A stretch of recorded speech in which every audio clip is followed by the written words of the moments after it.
Just একটা ক্লাসে হিসাব বিজ্ঞান প্রথম পত্রের চতুর্থ অধ্যায় অর্থাৎ রেওয়া মিল এবং সপ্তম অধ্যায় কার্যপত্রের আমরা জাস্ট 5টা প্রশ্ন সলভ করব।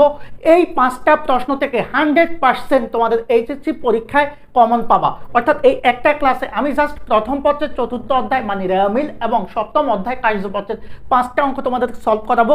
তোমরা এর বাইরে আর কোনো প্রশ্ন সলভ না করে গেলেও পরীক্ষার হলে ইনশাল্লাহ যে এখান থেকে যে 2টা প্রশ্ন আসবে 100% 2টা সিকিউ কমন পাবা। তো যাদের অ্যাকাউন্টিং সিকিউ নিয়ে বেশি সমস্যা, স্পেশালি হিসাব বিজ্ঞান প্রথম পত্রের, তারা অবশ্যই শুরু থেকে শেষ পর্যন্ত এই ক্লাসটা দেখবা। আমি এতটুকু নিশ্চয়তা দিতে পারি, এই ক্লাস যে করে যাবা একেবারেই পরীক্ষার পূর্বে তোমরা অবশ্যই আর অন্য কোনো অঙ্ক না করলেও এখান থেকে তুমি 100% কমন পেয়ে যাবা। সো আর কথা না বলি আমরা চলে যাব আলোচনায়। দেখো, আমরা প্রথমে যেই অধ্যায়টা নিয়ে কথা বলবো সেটা হচ্ছে হিসাব বিজ্ঞান প্রথম পত্রের চতুর্থ অধ্যায়। আজকে আমরা মূলত 2টা অধ্যায় নিয়ে কথা বলবো। আমরা বলেছি একটা হচ্ছে রেওয়া মিল আর একটা হচ্ছে কার্যপত্র। আর এখান থেকে আমরা টোটাল মাত্র 5টা প্রশ্ন সলভ করব, যেখান থেকে আমরা 100% কমন পেয়ে যাব। দেখো ভাইয়া, এই টাইপের ক্লাস কিন্তু বাংলাদেশের কেউ তোমাকে গ্যারান্টি দিয়ে বলতে পারবে না। আমি দীর্ঘ 16 বছর যাবৎ পড়াচ্ছি বিদায় আমার একটা অভিজ্ঞতা আছে, যার আলোকে কিন্তু আমরা এই বিষয়টা নিয়ে কথা বলবো। দেখো, প্রথমে আমরা আলোচনা করব হিসাব বিজ্ঞান প্রথম পত্রের চতুর্থ অধ্যায় রেওয়া মিল। এখান থেকে আমি জাস্ট 3টা প্রশ্ন তোমাদের সলভ করাবো। আমি কথা দিচ্ছি এই 3টা প্রশ্ন সলভ করে গেলে এই অধ্যায়ের যে প্রশ্নই আসুক না কেন তোমার কমন পড়ে যাবে। তো চলে আমরা প্রথম যে প্রশ্নটা আছে সেই প্রশ্নটা নিয়ে কথা বলবি। এই প্রশ্নটা এসেছে ভাইয়া চট্টগ্রাম বোর্ড 2024 সালে, তোমরা একটু নোট করে নিতে পারো। এইটা একটা শুদ্ধ রেওয়া মিল দেওয়া আছে, নিচে কিছু প্রশ্ন করা আছে। এখন আমরা সবাই জানি স্বাভাবিক বা সাধারণ রেওয়া মিল যখন আমরা করব, সেই সাধারণ রেওয়া মিলে আমাদের কি থাকবে, একটা রেওয়া মিল দেওয়া থাকবে। রেওয়া মিলের শুদ্ধ রেওয়া মিল না, রেওয়া মিলের কিছু টাকা থাকবে, সেগুলোকে আমরা কি করব, শুদ্ধ করে ডেবিট এবং ক্রেডিট পাশে বসাবো। এখন একটা বিষয় হচ্ছে রেওয়া মিলের ডেবিট পাশে কোনটা বসাবো। আমরা সবাই জানি সব মানে হচ্ছে ভাইয়া সম্পদ, সতে সম্পদ, বিতে বতে ব্যয়। সম্পদ এবং ব্যয়গুলোকে আমরা সবসময় রেওয়া মিলের ডেবিট পাশে বসাবো। আর এটার বিপরীত যে 3টা হিসাব, আমরা যে হিসাব 5 প্রকার পড়ি, আয়, ব্যয়, সম্পদ, দায়, মালিকানা সত্ত্ব, আর বাকি যে 3 প্রকার হিসাব অর্থাৎ আদম বা আদামা। আদম মানে হচ্ছে ভাইয়া আয়, দতে হচ্ছে দায়, আর মত হচ্ছে মালিকানা সত্ত্ব। আয়, দায়, মালিকানা সত্ত্ব এগুলাকে আমরা কি করব, ক্রেডিট পাশে বসাবো। এখন তোমাকে অবশ্যই চিনতে হবে কোনটা ব্যয় কোনটা সম্পদ। সো এগুলা তোমরা অলরেডি জানো, তারপরে আমরা ক্লাসে একটু বেসিক আলোচনা করে দেব। সো আমরা সবাই জানি ব্যয় এবং সম্পদগুলোকে ডেবিটে বসাবো, আয়, দায়, মালিকানা সত্ত্বগুলোকে ক্রেডিটে বসাবো। তবে মনে রাখবা প্রত্যেকটা জিনিসেরই কিন্তু বিপরীত আছে, অর্থাৎ এই 5টা হিসাবের আবার 5টা বিপরীত হিসাব আছে। অর্থাৎ আয়ের বিপরীত আয় হিসাব, ব্যয়ের বিপরীত ব্যয় হিসাব, সম্পদের বিপরীত সম্পদ, দায়ের বিপরীত দায় এবং মালিকানা সত্ত্বের বিপরীত মালিকানা সত্ত্ব। সো আমরা একটা বিষয় একটু খেয়াল করব, আমি যেহেতু ব্যয় এবং সম্পদ ডেবিটে বসাবো, এটা আমরা আগেও আলোচনা করেছি। তার মানে বিপরীত ব্যয়গুলাকে আমরা কোথায় বসাবো, ব্যয়ের বিপরীতে ক্রেডিট পাশে। বিপরীত সম্পদগুলাকে আমরা কোথায় বসাবো, ক্রেডিট পাশে। ঠিক একইভাবে আমরা যেহেতু আয়, দায়, মালিকানা সত্ত্ব কোথায় বসাবো, ক্রেডিটে বসাবো। এটার বিপরীত আয়, বিপরীত দায়, বিপরীত মালিকানা সত্ত্ব ডেবিটে বসাবো। এটা যারা জানবা তাদের রেওয়া মিল এমনিতেই হয়ে যাবে। সো আমরা আর কথা না বলি আমরা আলোচনায় চলে যাব। প্রথম যে প্রশ্নটা আছে ভাইয়া, বলছে ক্রয়ের পরিমাণ কত। ভাইয়া এই প্রশ্নটা দেখলেই অনেক স্টুডেন্ট শেষ, যে ক্রয়ের পরিমাণ আমরা কিভাবে বের করবো। ভাই ক্রয়ের পরিমাণ বের করার দরকার নাই, কারণ ক্রয়ের পরিমাণ তো আমরা জানি, আমরা সবসময় ক্রয় প্রশ্নে পাই, কিন্তু এই প্রশ্নে ক্রয়ের পরিমাণটা কিন্তু দেওয়া নাই, যার কারণে অনেক স্টুডেন্ট এখানে ভুল করে ফেলবে। সো আমরা একটা বিষয় মাথায় রাখবো, প্রশ্নে যদি আমরা ক্রয়ের পরিমাণ বের করি, একটু কথা খেয়াল করবা, তাহলে আমাদের অবশ্যই সমন্বিত ক্রয় থাকবে, সেখান থেকে ক্রয়ের পরিমাণ বের হবে। কারণ যখন ক্রয় থাকে তখন আমাদের প্রারম্ভিক মজুত পণ্য থাকে, আর সমন্বিত ক্রয় থাকলে সমাপনী মজুত পণ্য থাকে। তো প্রশ্নের মধ্যে যখন ক্রয় থাকবে তখন আমরা সমন্বিত ক্রয় বের করতে বলে, কিন্তু যদি সমন্বিত ক্রয় থাকে তখন ক্রয়ের পরিমাণ দেওয়া থাকে না, ক্রয় বের করতে বলে। সো আমরা নতুন কিছু শিখবো না, আমরা জাস্ট একটা টেকনিক অবলম্বন করব। আমরা সবাই কিন্তু সমন্বিত ক্রয়ের সূত্রটা জানি, আমরা সমন্বিত ক্রয়ের একটা সূত্র কিন্তু সবাই জানি, যে সমন্বিত ক্রয় কি, ক্রয় যে ক্রয়ের মধ্যে ভাইয়া প্রারম্ভিক মজুত পণ্য এবং ক্রয় কি থাকে, অন্তর্ভুক্ত থাকে, এবং যেখান থেকে আমরা সমাপনী মজুত পণ্য কি করে দিই, বাদ দিয়ে দিই, সেটাকে আমরা সমন্বিত ক্রয় বলি। তাহলে সমন্বিত ক্রয়ের সূত্র তুমি জানো, সেই সূত্রটা ইউজ করে এখন আমরা টেকনিক্যালি খেলা খেলবো। খেলাটা কিরকম দেখো, আমি তো ভাই সমন্বিত ক্রয় সমান জানি, কারণ সমন্বিত ক্রয় মানে যে ক্রয়ের মধ্যে প্রারম্ভিক মজুত এবং ক্রয়ের টাকাটা অন্তর্ভুক্ত থাকে, যেখানে সমাপনী মজুত পণ্যের টাকাটা অন্তর্ভুক্ত থাকে না। দ্যাটস ওয়াই আমি সেই সূত্রটাই লিখবো। লিখে আমার এখানে কিন্তু সমন্বিত ক্রয়ের মান দেওয়া থাকবে। এই যে প্রশ্নে আমরা একটু দেখি, এই যে সমন্বিত ক্রয় 1,75,000, আমি এখানে 1,75,000 বসাবো। আমি জাস্ট বোঝাচ্ছি 1,75,000। দেখো অঙ্ক তোমরা কিভাবে সলভ করবা। এরপরে দেখো প্রারম্ভিক মজুত পণ্যের মান থাকবে, সমাপনী মজুত পণ্যের মান থাকবে। তো আমরা দেখি প্রারম্ভিক মজুত পণ্য আছে কত ভাইয়া, 25,000।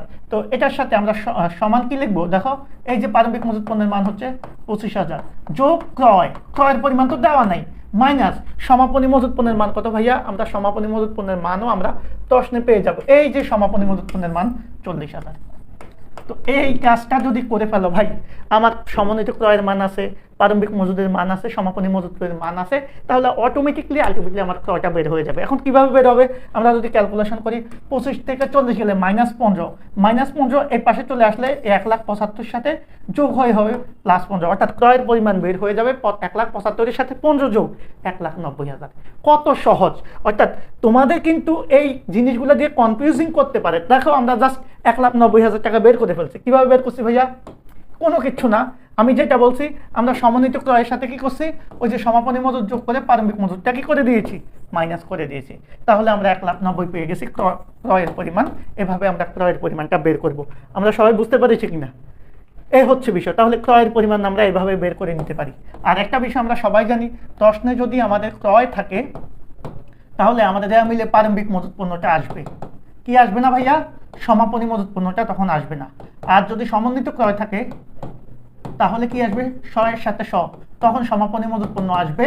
কি আসবে না ভাইয়া, প্রারম্ভিক মজুদ পণ্য আসবে না। এটা এক জোড়া, এটা এক জোড়া। সো আমরা যখন সমন্বিত ক্রয় দেখবো তখন সমাপনী মজুদ পণ্যকে নিব, যখন ক্রয় দেখবো তখন আমরা প্রারম্ভিক মজুদ পণ্যকে নিব। আর সূত্র কিন্তু আমি এইভাবে না লিখে, ওই যে আমি সমন্বিত ক্রয়ের সূত্র লিখেও সমান সমান বাকি অ্যামাউন্টগুলো বসিয়ে আমার মতো করে আমি অঙ্কটা করে নিতে পারবো। সো ক নাম্বার প্রশ্নটা আমি আশা করি তোমরা সবাই বুঝতে পেরেছো, আর এটা নিয়ে কোনো প্রবলেম হবে না। এবার খ নাম্বার হচ্ছে মূলধন জাতীয় প্রাপ্তি এবং মূলধন জাতীয় ব্যয়। খুবই সহজ একটা কথা, আমরা 9-10 থেকে এই জিনিসটা পড়ে এসেছি। ভাই আমি একটা কথা বলি, মূলধন জাতীয় প্রাপ্তি মানে হচ্ছে বড় অঙ্কের প্রাপ্তি। অর্থাৎ আমরা প্রতিষ্ঠানের যত ধরনের বড় অঙ্কের প্রাপ্তি পাবো। এখন একটা প্রতিষ্ঠানে আমার বড় অঙ্কের প্রাপ্তি কি হতে পারে, মালিক মূলধন দিতে পারে, এটাও প্রতিষ্ঠানের জন্য একটা বড় প্রাপ্তি। আমি ব্যাংক থেকে বা যে কোনো প্রতিষ্ঠান থেকে ঋণ গ্রহণ করতে পারি, অথবা আমি চাইলে স্থায়ী সম্পদ বিক্রি করতে পারি, বড় ধরনের সম্পদ বিক্রি করতে পারি, বা বিনিয়োগ বিক্রি করতে পারি। এই জিনিসগুলাই কিন্তু মূলত মূলধন জাতীয় প্রাপ্তি। জাস্ট টেকনিক্যালি আমি আলোচনা করে দিলাম যে সকল প্রাপ্তি বারবার ঘটে না এবং একবার ঘটলে যার ফল আমরা দীর্ঘমেয়াদ পর্যন্ত ভোগ করতে পারি, সেটাই মূলধন জাতীয় প্রাপ্তি। যেমন মালিক ব্যবসায় যে ঋণটা দেয় সেটা ব্যবসায়ের জন্য বড় অঙ্কের প্রাপ্তি। আমরা সবাই জানি মালিকের ব্যবসা আলাদা। সো মালিক দিয়েছে মানে ব্যবসায় মূলধন পেয়েছে, এটা অনেক বড় অঙ্কের প্রাপ্তি। এটা বারবার পাবে না। ঋণ নিতে পারে যে কোনো জায়গা থেকে, বড় ধরনের স্থায়ী সম্পদ বিক্রি করতে পারে, বিনিয়োগ বিক্রি করতে পারে, শেয়ার অধিহার থেকে টাকা পাইতে পারে, এগুলো বড় অঙ্কের প্রাপ্তি বা মূলধন জাতীয় প্রাপ্তি। সো এই অঙ্কে মূলধন জাতীয় প্রাপ্তি কি, আমরা যদি একটু থিঙ্কিং করি, আমরা একটু দেখব এখানে মূলধন জাতীয় প্রাপ্তি কি। দেখো তো, আমরা যদি একটু থিঙ্কিং করি, আমি জাস্ট তোমাদেরকে বলবো, তোমরা নিজেরা বের করতে পারবো। এই যে মূলধন হচ্ছে মূলধন জাতীয় প্রাপ্তি। তাহলে আমরা মূলধন জাতীয় প্রাপ্তি কি পাচ্ছি, মূলধন পাচ্ছি। আর এই পাশে কি আছে, আর কোনো বড় অঙ্কের প্রাপ্তি আছে, নাই। কি আছে, এই পাশে শেয়ার অধিহার আছে। তাহলে বড় অঙ্কের প্রাপ্তি আমরা কয়টা পাইলাম, এই পাশে আমাদের দীর্ঘমেয়াদী ঋণ আছে, এই 3টা পেলাম আমরা মূলধন জাতীয় প্রাপ্তি। অনেকে শেয়ার অধিহারকে অনেকে বলে না, বাট আমি বলবো শেয়ার অধিহারটাও আমাদের অবশ্যই মূলধন জাতীয় প্রাপ্তি। সো মূলধন জাতীয় প্রাপ্তি আমরা কয়টা পেলাম, 3টা পেলাম। কি কি পাইলাম ভাইয়া, মূলধন পাইলাম, ঋণ পাইলাম, শেয়ার অধিহার পাইলাম। এটা কিন্তু অলরেডি আমরা এখানে আলোচনা করেছি। সো এই অঙ্কে আমরা মূলধন জাতীয় প্রাপ্তি এই 3টাকে যোগ করে দিলেই কি হয়ে যাবে, আমার মূলধন জাতীয় প্রাপ্তি হয়ে যাবে। তো প্রশ্নটা আশা করি তোমরা বুঝতে পেরেছ যে মূলধন জাতীয় প্রাপ্তির পরিমাণ কত হবে। আমাদের মূলধন হচ্ছে 2,50,000, শেয়ার অধিহার হচ্ছে আমাদের ব্যাংক ঋণ হচ্ছে 1,10,000, শেয়ার অধিহার 20, টোটাল 3,80,000 টাকা। এটা একটা অংশ গিয়েছে। আরেকটা অংশ কি বলেছে ভাইয়া, মূলধন জাতীয় ব্যয়। ভাইয়া একটা বিষয় মাথায় রাখবা, মূলধন জাতীয় ব্যয় মানে হচ্ছে বড় অঙ্কের ব্যয়। যে কোনো প্রকার স্থায়ী সম্পদ ক্রয় হচ্ছে মূলধন জাতীয় ব্যয়। তাহলে স্থায়ী সম্পদ ক্রয় আমরা কিভাবে বুঝবো, মনে রাখবা প্রতিষ্ঠানের যতগুলা স্থায়ী সম্পদ আছে সবই আমরা ক্রয় ধরে নেব। বিক্রয় বলা না থাকলে আমরা সেগুলাকে ক্রয়ই ধরে নেব। সো এই যদি স্থায়ী সম্পদ কিনি, তাহলে তুমি একটা আসবাবপত্র কিনছো, বা মেশিন কিনেছ, বা অফিস সরঞ্জাম কিনেছ, হ্যাঁ, এগুলোর যার কারণে তোমার কি দীর্ঘমেয়াদী অর্থ ব্যয় হচ্ছে, বড় অঙ্কের অর্থ ব্যয় হচ্ছে, যে ব্যয়টা বারবার হবে না, একবার হলে যার ফল তুমি দীর্ঘমেয়াদী ব্যবহার করতে পারবা, সেটাই মূলধন জাতীয় ব্যয়। সো এই অঙ্কে মূলধন জাতীয় ব্যয় কি আছে? আমাদের স্থায়ী সম্পদগুলোর দিকে একটু তাকাও। আমাদের ভূমি আছে, ইজারা সম্পত্তি আছে, অফিস সরঞ্জাম আছে, আর স্থায়ী সম্পদ কি আছে? আর কিছু আছে? আর কোনো ধরনের স্থায়ী সম্পদ নাই। সো স্থায়ী সম্পদ আমরা কয়টা পেলাম? 3টা। ভূমি, ইজারা সম্পত্তি, অফিস সরঞ্জাম, এই 3টা সম্পদ হচ্ছে আমাদের স্থায়ী সম্পদ। সো এটার অর্জন যে ব্যয়টা, সেটাই হচ্ছে বড় অঙ্কের ব্যয়, তার মানে মূলধন জাতীয় ব্যয়। সো আমরা পেয়ে গেলাম আমাদের মূলধন জাতীয় ব্যয় কি? ভূমি, ইজারা সম্পত্তি, অফিস সরঞ্জাম। সো এটা যোগ করে ফেললে আমরা মূলধন জাতীয় ব্যয় পেয়ে গেলাম। দেখো এখানে আমরা 4 নাম্বার পেয়ে যাব। সো আমাদের প্রথম 2টা প্রশ্নের উত্তর আমরা ইজিলি পেরে গেছি। এখন আমাদের গ নাম্বার প্রশ্নে কি বলেছে ভাইয়া? গ নাম্বার প্রশ্নটার দিকে তোমরা যদি একটু তাকাও, বলছে ক্রয়কে অন্তর্ভুক্ত করে একটা রেয়া মিল। মানে আমাদের তো প্রশ্নে সমন্বিত ক্রয় ছিল, তো এটার আগে কিন্তু আমরা বলেছি যদি সমন্বিত ক্রয় থাকে তাহলে কি আসবে? এই যে সমন্বিত ক্রয় থাকলে প্রারম্ভিক মজুত পণ্য আসবে না, আসবে কি? সমাপনী মজুত পণ্য, আমরা জানি। কিন্তু যদি ক্রয়কে অন্তর্ভুক্ত করো তাহলে তো সমন্বিত ক্রয় আসবে না, আর কি আসবে না? তখন উল্টা সমাপনী মজুত আসবে না, আসবে কি? তখন প্রারম্ভিক মজুত। সো আমরা এখন একটু দেখে নেব, যেহেতু আমি ক্রয়কে অন্তর্ভুক্ত করতেছি, একটু খেয়াল করবা, খুবই গুরুত্বপূর্ণ আলোচনা। আমি যেহেতু ক্রয়কে অন্তর্ভুক্ত করতেছি, যেহেতু আমি কাকে? এই যে ক্রয়কে অন্তর্ভুক্ত করতেছি, তার মানে আমার এই অঙ্কে কি আসবে না? সমাপনী মজুত পণ্য আসবে না, সমন্বিত ক্রয়টা আসবে না, এই দুটো আসবে না। তাহলে মূলধন বাই মালিকানা সত্ত্ব এটা বসাবো ক্রেডিট পাশে। আমরা সবাই জানি যে মালিকানা সত্ত্ব, দায় এবং আয় এগুলা ক্রেডিট, ব্যয় সম্পদ ডেবিট। ভূমি সম্পদ, সো ডেবিট। ইজারা সম্পত্তি সম্পদ, ডেবিট পাশে। অফিস সরঞ্জাম সম্পদ, ডেবিট পাশে। তারপরে প্রারম্ভিক মজুত পণ্য ব্যয়, ডেবিট পাশে। আচ্ছা, আমি ডি দিয়ে বোঝাই, অবচয় ব্যয়, ডেবিট পাশে। কুঋণ সঞ্চিতি বিপরীত ব্যয়, সেজন্য ক্রেডিট পাশে। সি, শেয়ার অধিহার কি? মূলধন জাতীয় প্রাপ্তি, মানে দায় বা মালিক, এটা সঞ্চিত উদ্বৃত্ত বা মালিকানা সত্ত্ব, সো এটা ক্রেডিট পাশে। খেয়াল করবা, শেয়ার অধিহার থেকে যেটা পাবো সেটা সঞ্চিত উদ্বৃত্ত বা একটা মালিকানা সত্ত্ব, সো এটা ক্রেডিট। 6% বন্ধক ঋণ দীর্ঘমেয়াদী দায়, ক্রেডিট। বিক্রয় আয়, ক্রেডিট। অফিস খরচ ব্যয়, ডেবিট। আগুনে বিনষ্ট পণ্য ব্যয় বা ক্ষতি, ডেবিট। নগদ ব্যাংক জমা সম্পদ, ডেবিট। এই জাস্ট এগুলোকে ডেবিট ক্রেডিটের শিরোনামে বসিয়ে দিবা, অঙ্ক শেষ। তাহলে আমরা প্রত্যেকটাকে জাস্ট দেখি যে আমাদের ডেবিট ক্রেডিটে বসানোর সিস্টেমটা কি। এই যে মূলধন ক্রেডিট, দেখো ভূমি, ইজারা সম্পদ, অফিস সরঞ্জাম, প্রারম্ভিক মজুত, অবচয়, এই প্রত্যেকটা ব্যয় বিধায় প্রত্যেকটা আমরা ডেবিটে লিখে ফেলছি। কুঋণ সঞ্চিতি বিপরীত ব্যয়, আমরা বলেছি বিপরীত সম্পদ। তো সম্পদ যদি ডেবিট হয়, বিপরীত সম্পদ ক্রেডিট। শেয়ার অধিহার মালিকানা সত্ত্ব, ক্রেডিট। ব্যাংক ঋণ দীর্ঘমেয়াদী দায়, ক্রেডিট। বিক্রয় আয়, ক্রেডিট।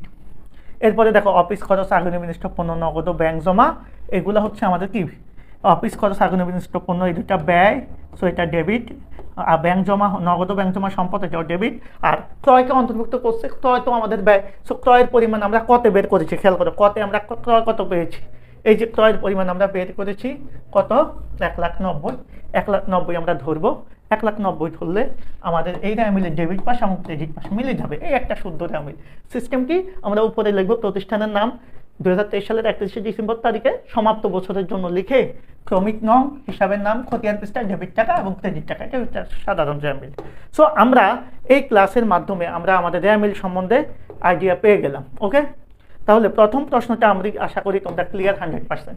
এখন আমরা রেয়া মিল সংক্রান্ত পরের প্রশ্নটা সলভ করব। এই একটা রেয়া মিলের মাধ্যমে আমি পুরো রেয়া মিল সম্বন্ধে একটা আইডিয়া তোমাদেরকে দিয়ে দিলাম।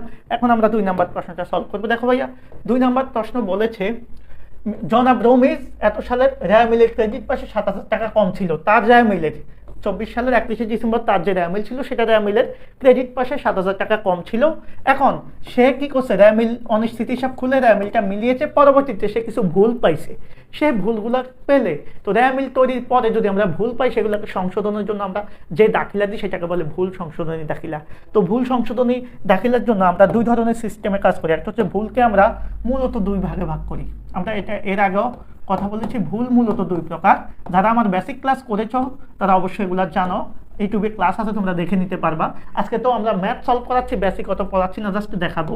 একটা হচ্ছে একতরফা ভুল বা এক পক্ষের ভুল। আরেকটা হচ্ছে ভাইয়া কি?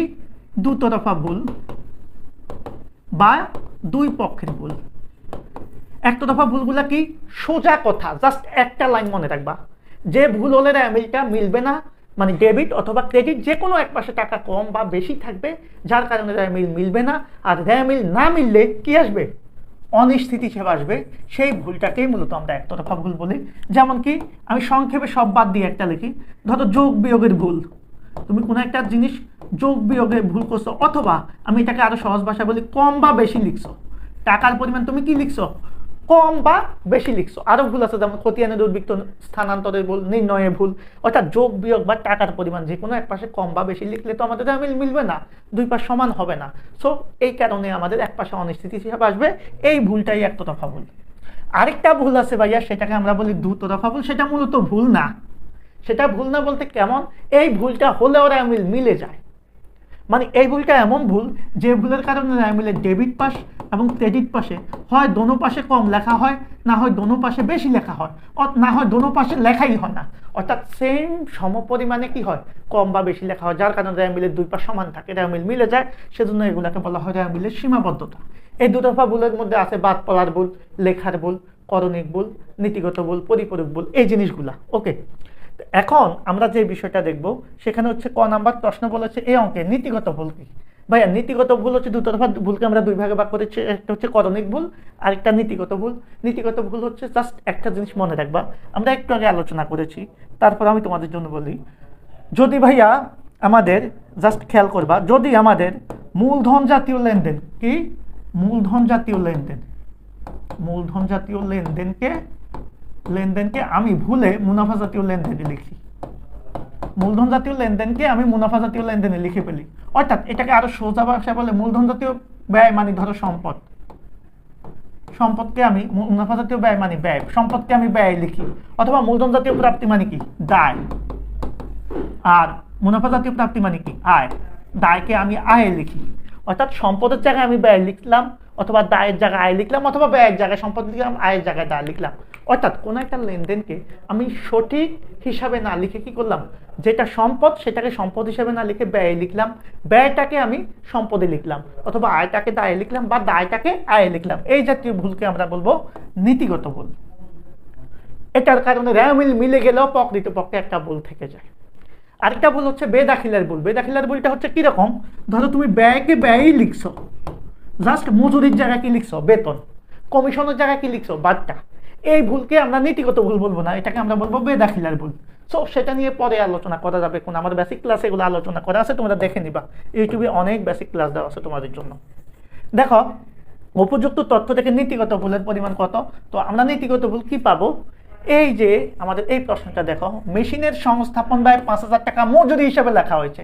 আমরা সবাই জানি, কি জানি, একটা মেশিনের সাথে যত আনুষঙ্গিক খরচ থাকবে, স্থায়ী সম্পদের সাথে বা আসবাবপত্রের সাথে, যন্ত্রপাতির সাথে বা মেশিনের সাথে যদি সংস্থাপন ব্যয় থাকে, মজুরি থাকে, জাহাজ ভাড়া থাকে, আমদানি শুল্ক থাকে, ভ্যাট থাকে, সবই সম্পদ হিসাবে বা মেশিন হিসাবে লিখতে হয়।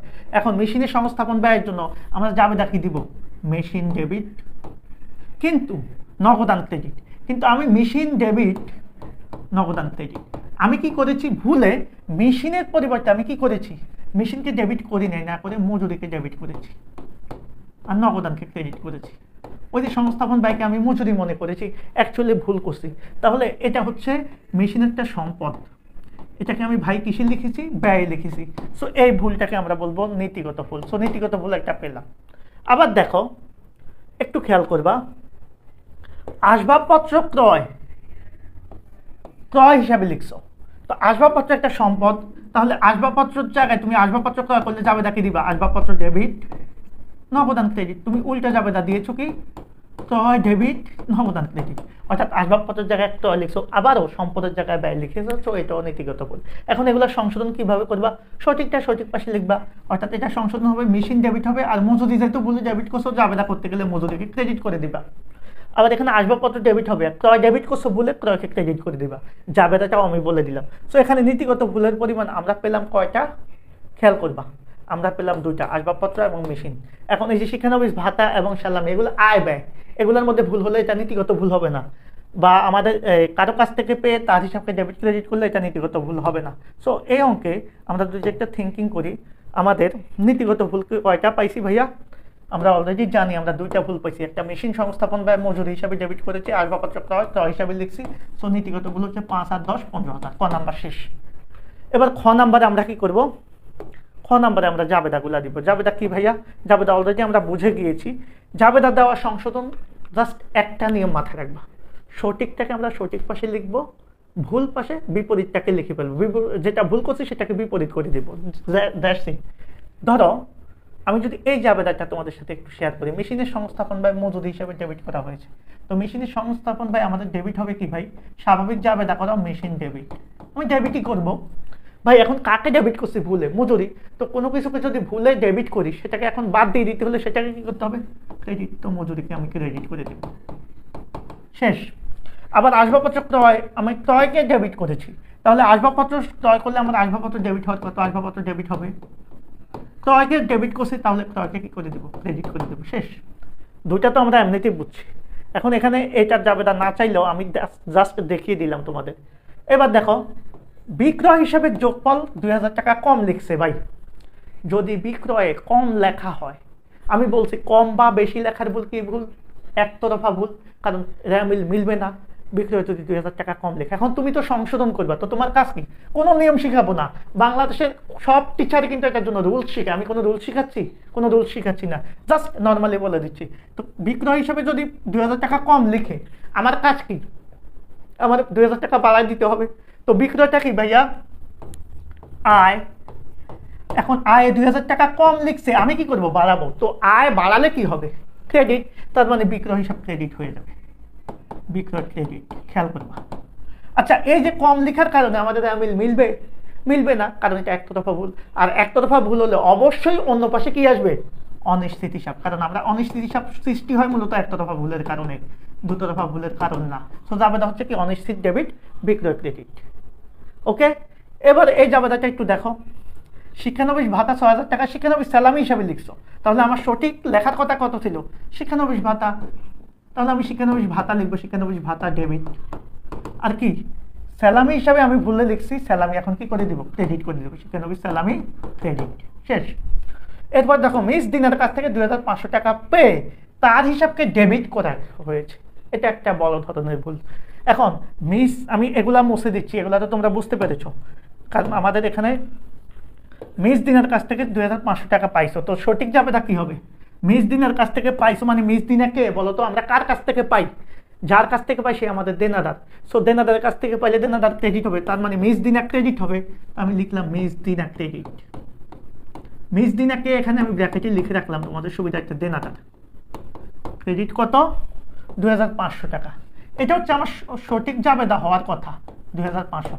কিন্তু আমি কি এই কাজটা করেছি ভাই, আমি তো এই কাজটা করিনি। আমি কি করছি, আমি এত বড় গর্ধব, আমি কি করেছি, তাকে ডেবিট করেছি। ভাই জাবেদায় তো সে ডেবিট হওয়ার কথা না, তাকে ক্রেডিট করার কথা। তাহলে এখন সংশোধন করতে হলে কি করতে হবে, সঠিকটা সঠিক পাশে তাকে ক্রেডিট করতে হবে।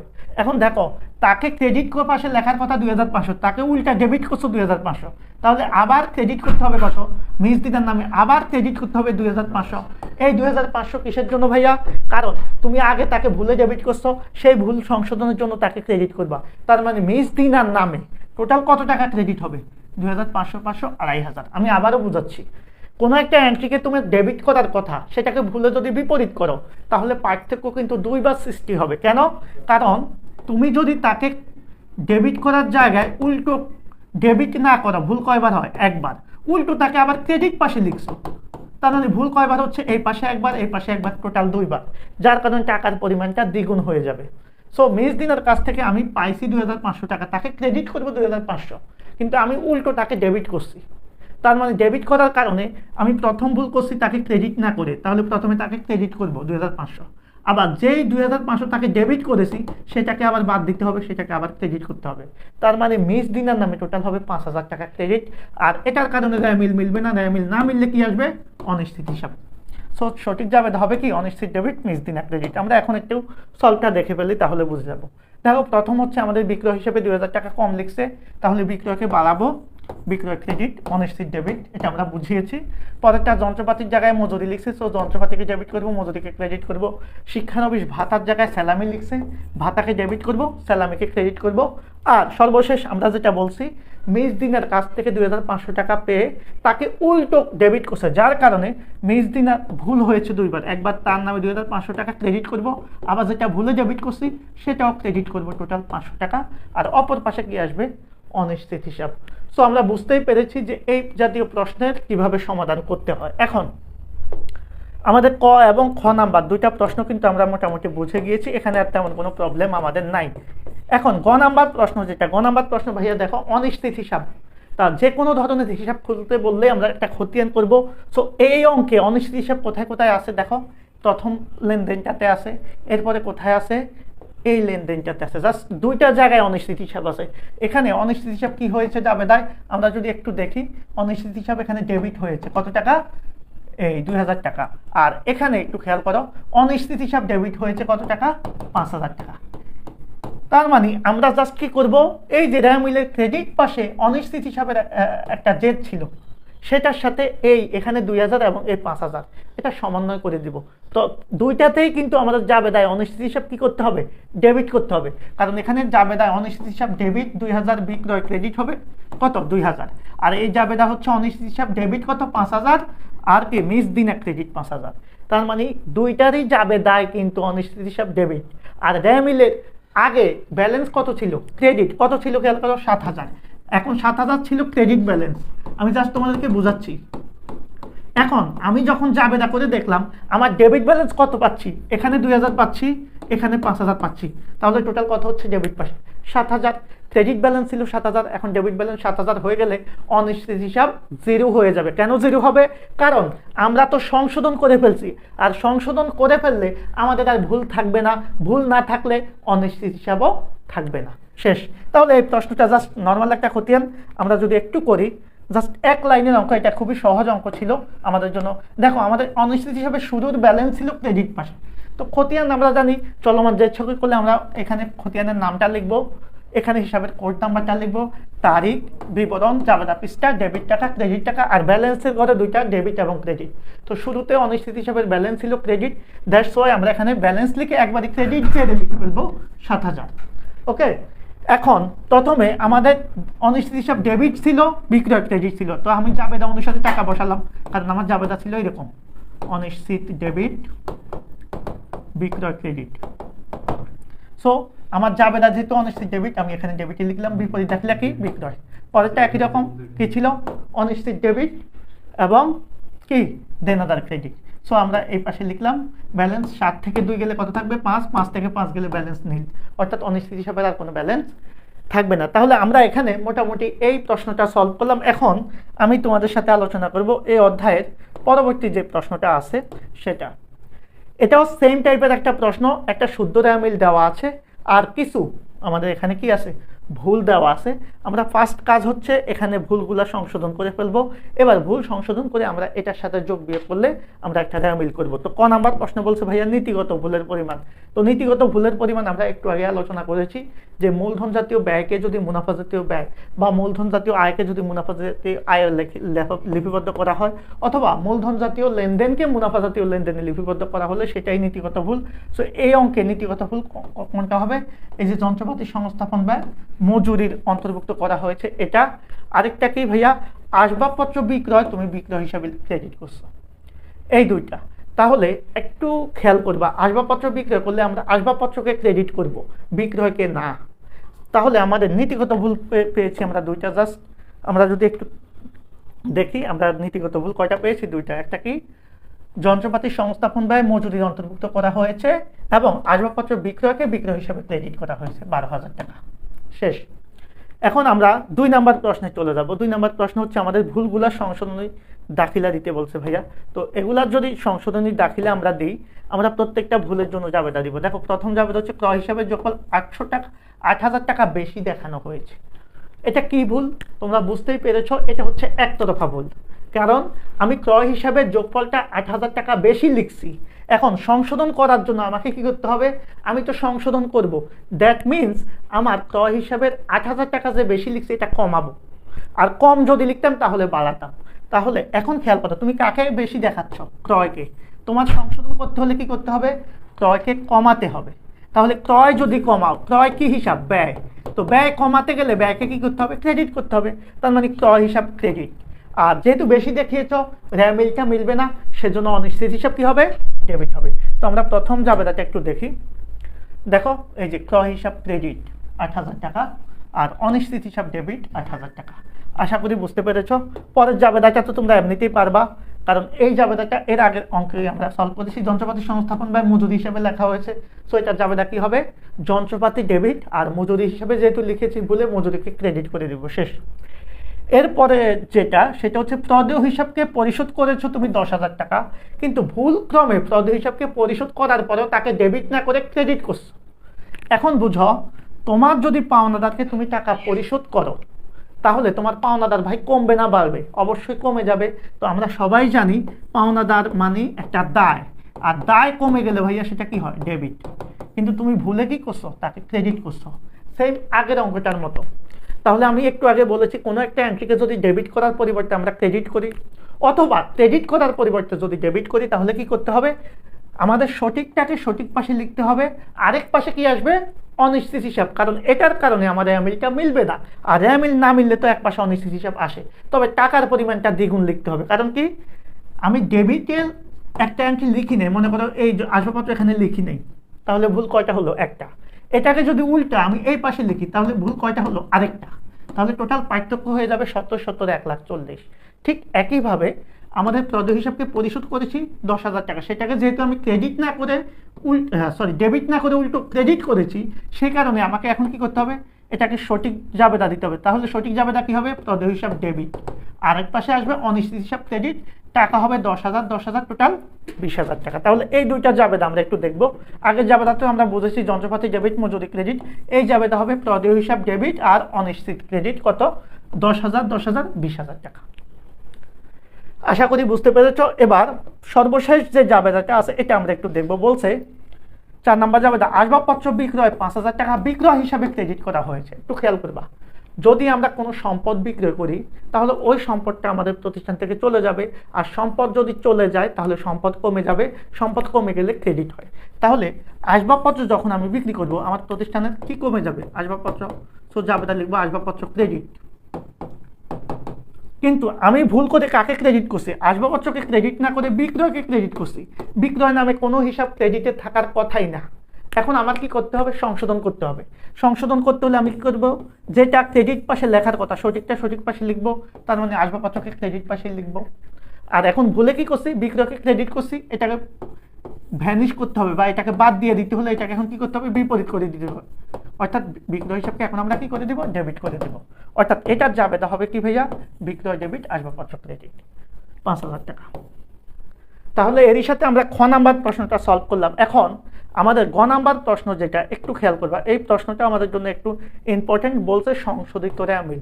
সংশোধিত রেমিল করার সিস্টেমটা কি, অনেক স্টুডেন্ট আছো যারা সংশোধিত রেমিল কখনো করো নাই, কিচ্ছু না। তুমি জাস্ট কি করবা, এই যে আমাদের ভুল সংশোধন করেছো 4টা, এই 4টার সাথে যে হিসাবগুলো আছে সেগুলা জাস্ট এই রেমিলের হিসাবগুলোর সাথে কি করবা, যোগ অথবা বিয়োগ করবা। যেমন আমরা এখানে দেখি হিসাবের নাম, এটা হচ্ছে ডেবিট এবং ক্রেডিট। ওকে, এখানেও হিসাবের নাম ডেবিট এবং ক্রেডিট। মাথায় রাখবা, সংশোধিত রেমিল করতে গেলে আমাদের সবসময় একটা জিনিস মাথায় রাখতে হবে, আমাদের ডেবিট পাশে যেগুলো থাকবে সেগুলো ডেবিটেই বসবে, মানে এটা একটা শুদ্ধ রেমিল দেওয়া থাকবে। এখন আমার এখানে যে হিসাবগুলো আছে, দেখো এখানে কি আছে, ক্রয়, আমি ক্রয় হিসাবের সাথে একটা কাজ আছে। এরপরে কি আছে ভাইয়া, যন্ত্রপাতি মজুরি, এই যন্ত্রপাতির সাথে একটা কাজ আছে, মজুরির সাথে একটা কাজ আছে। এরপরে দেখো আমাদের কি আছে, প্রদেয় হিসাব। প্রদেয় হিসাব কোথায় আছে, এই যে প্রদেয় হিসাব, এই টাকাটা। এরপরে কি আছে ভাইয়া, আসবাবপত্র আছে, বিক্রয় আছে। তাহলে আমরা একটু যাব আসবাবপত্রের জায়গায়, আর কি আছে, বিক্রয়ের জায়গায়। মানে এগুলাকে কেন ডাক দিলাম, এগুলার মধ্যে তুমি ভুল করেছো, সো এগুলোর সাথে এখন যোগ বিয়োগ করবো। তো যোগ বিয়োগের সিস্টেমটা কি, যেটা স্বাভাবিক যে পাশে আছে জাবেদা যদি সেটাই হয় তাহলে যোগ করব। ওই যে কালকে বললাম জেরের সাথে মিলে গেলে যোগ, না মিললে বিয়োগ। দেখো প্রথম জাবেদা ক্রয় হিসাবের যোগফল তুমি বেশি দেখাইছো, এখন তোমাকে কি করতে হবে, কমাতে হবে। সেজন্য ক্রয়কে তুমি ক্রেডিট করছো জাবেদায়। সো ক্রয় 8,000 টাকা বেশি দেখাইছো, তাহলে ক্রয় 1,80,000 থেকে 8,000 তুমি মাইনাস করে দিবা। তার মানে ক্রয়ের যে থাকবে কত ভাই, 1,72,000। আমি জাস্ট জিনিসগুলো বোঝাচ্ছি তোমাদের। দেখো যখন আমরা সংশোধিত রেমিল করব তখন আমরা প্রথমে কি করব ভাইয়া, এই যে দেখো সংশোধিত রেমিল করতে গেলে ক্রয় হিসাবে যোগফল 1,80,000 জায়গায় 8 মাইনাস করবো, 1,72,000 থাকবে। আমি জাস্ট জিনিসগুলো বোঝাচ্ছি। এবার দেখো পরবর্তীতে আমাদের দেখো আমাদের বিক্রয়ের মধ্যে একটা কাজ ছিল। বিক্রয় কি করেছি, আমি আসবাবপত্র বিক্রয়কে বিক্রয় হিসাবে ক্রেডিট করছি। তার মানে বিক্রয়কে আমরা তখন জাবেদা কি করছি, আসবাবপত্র ক্রেডিট করে বিক্রয়কে ডেবিট করছি, মানে বিক্রয় কমাইছি। কত টাকা কমাইছি ভাই, ৫,০০০। তো বিক্রয় এখানে আছে ক্রেডিটে, আমি জাবেদা বিক্রয়কে করছি ডেবিট, মিলছে মিলে নাই। তার মানে ৩ লাখ থেকে তোমার ৫,০০০ টাকা মাইনাস করে ২,৯৫,০০০ টাকা দেখাবো বিক্রয়। এই যে বিক্রয় থেকে ৩ লাখ থেকে ৫,০০০ মাইনাস করে আমি ২,৯৫,০০০ টাকা দেখাবো। নর্মাল জিনিস, জাস্ট ওই জাবেদাতে বাড়াইলে যোগ করবা, কমালে বিয়োগ করবা। এরপরে দেখো আর কার সাথে কাজ আছে, আমি জাস্ট কাজগুলো দেখাচ্ছি। আমাদের কি ছিল, প্রদেয় হিসাবের সাথে কাজ আছে, তাই না? তো প্রদেয় হিসাবে আমি কি করেছি, এই যে ৩০,০০০ টাকা আমরা প্রাপ্য হিসাবে হচ্ছে ১,২০,০০০, আর প্রদেয় হিসাবে কিন্তু ৩০। এখানে ক্রয়ের ১,৮০,০০০, বিক্রয়ের কিন্তু এই যে ৩ লাখ। এগুলো একটু বুঝতে হবে। প্রথম টাকা, পরের টাকার। এখন দেখো প্রদেয় হিসাব নিয়ে কি বলা আছে, প্রদেয় হিসাব পরিশোধ করছো তুমি ১০,০০০ টাকা, ভুল ক্রমে সেটাকে ডেবিট না করে ক্রেডিট করছো।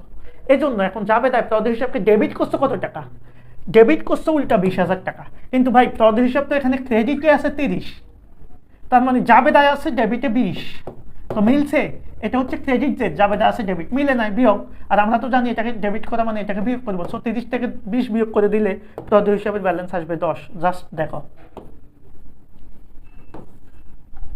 বুঝতে পেরেছো আমি কোনগুলা কাজ করতেছি, যেগুলোর সাথে আমার কি আছে, ভুল আছে, সেগুলাকে জাস্ট সমন্বয় করে দিচ্ছি।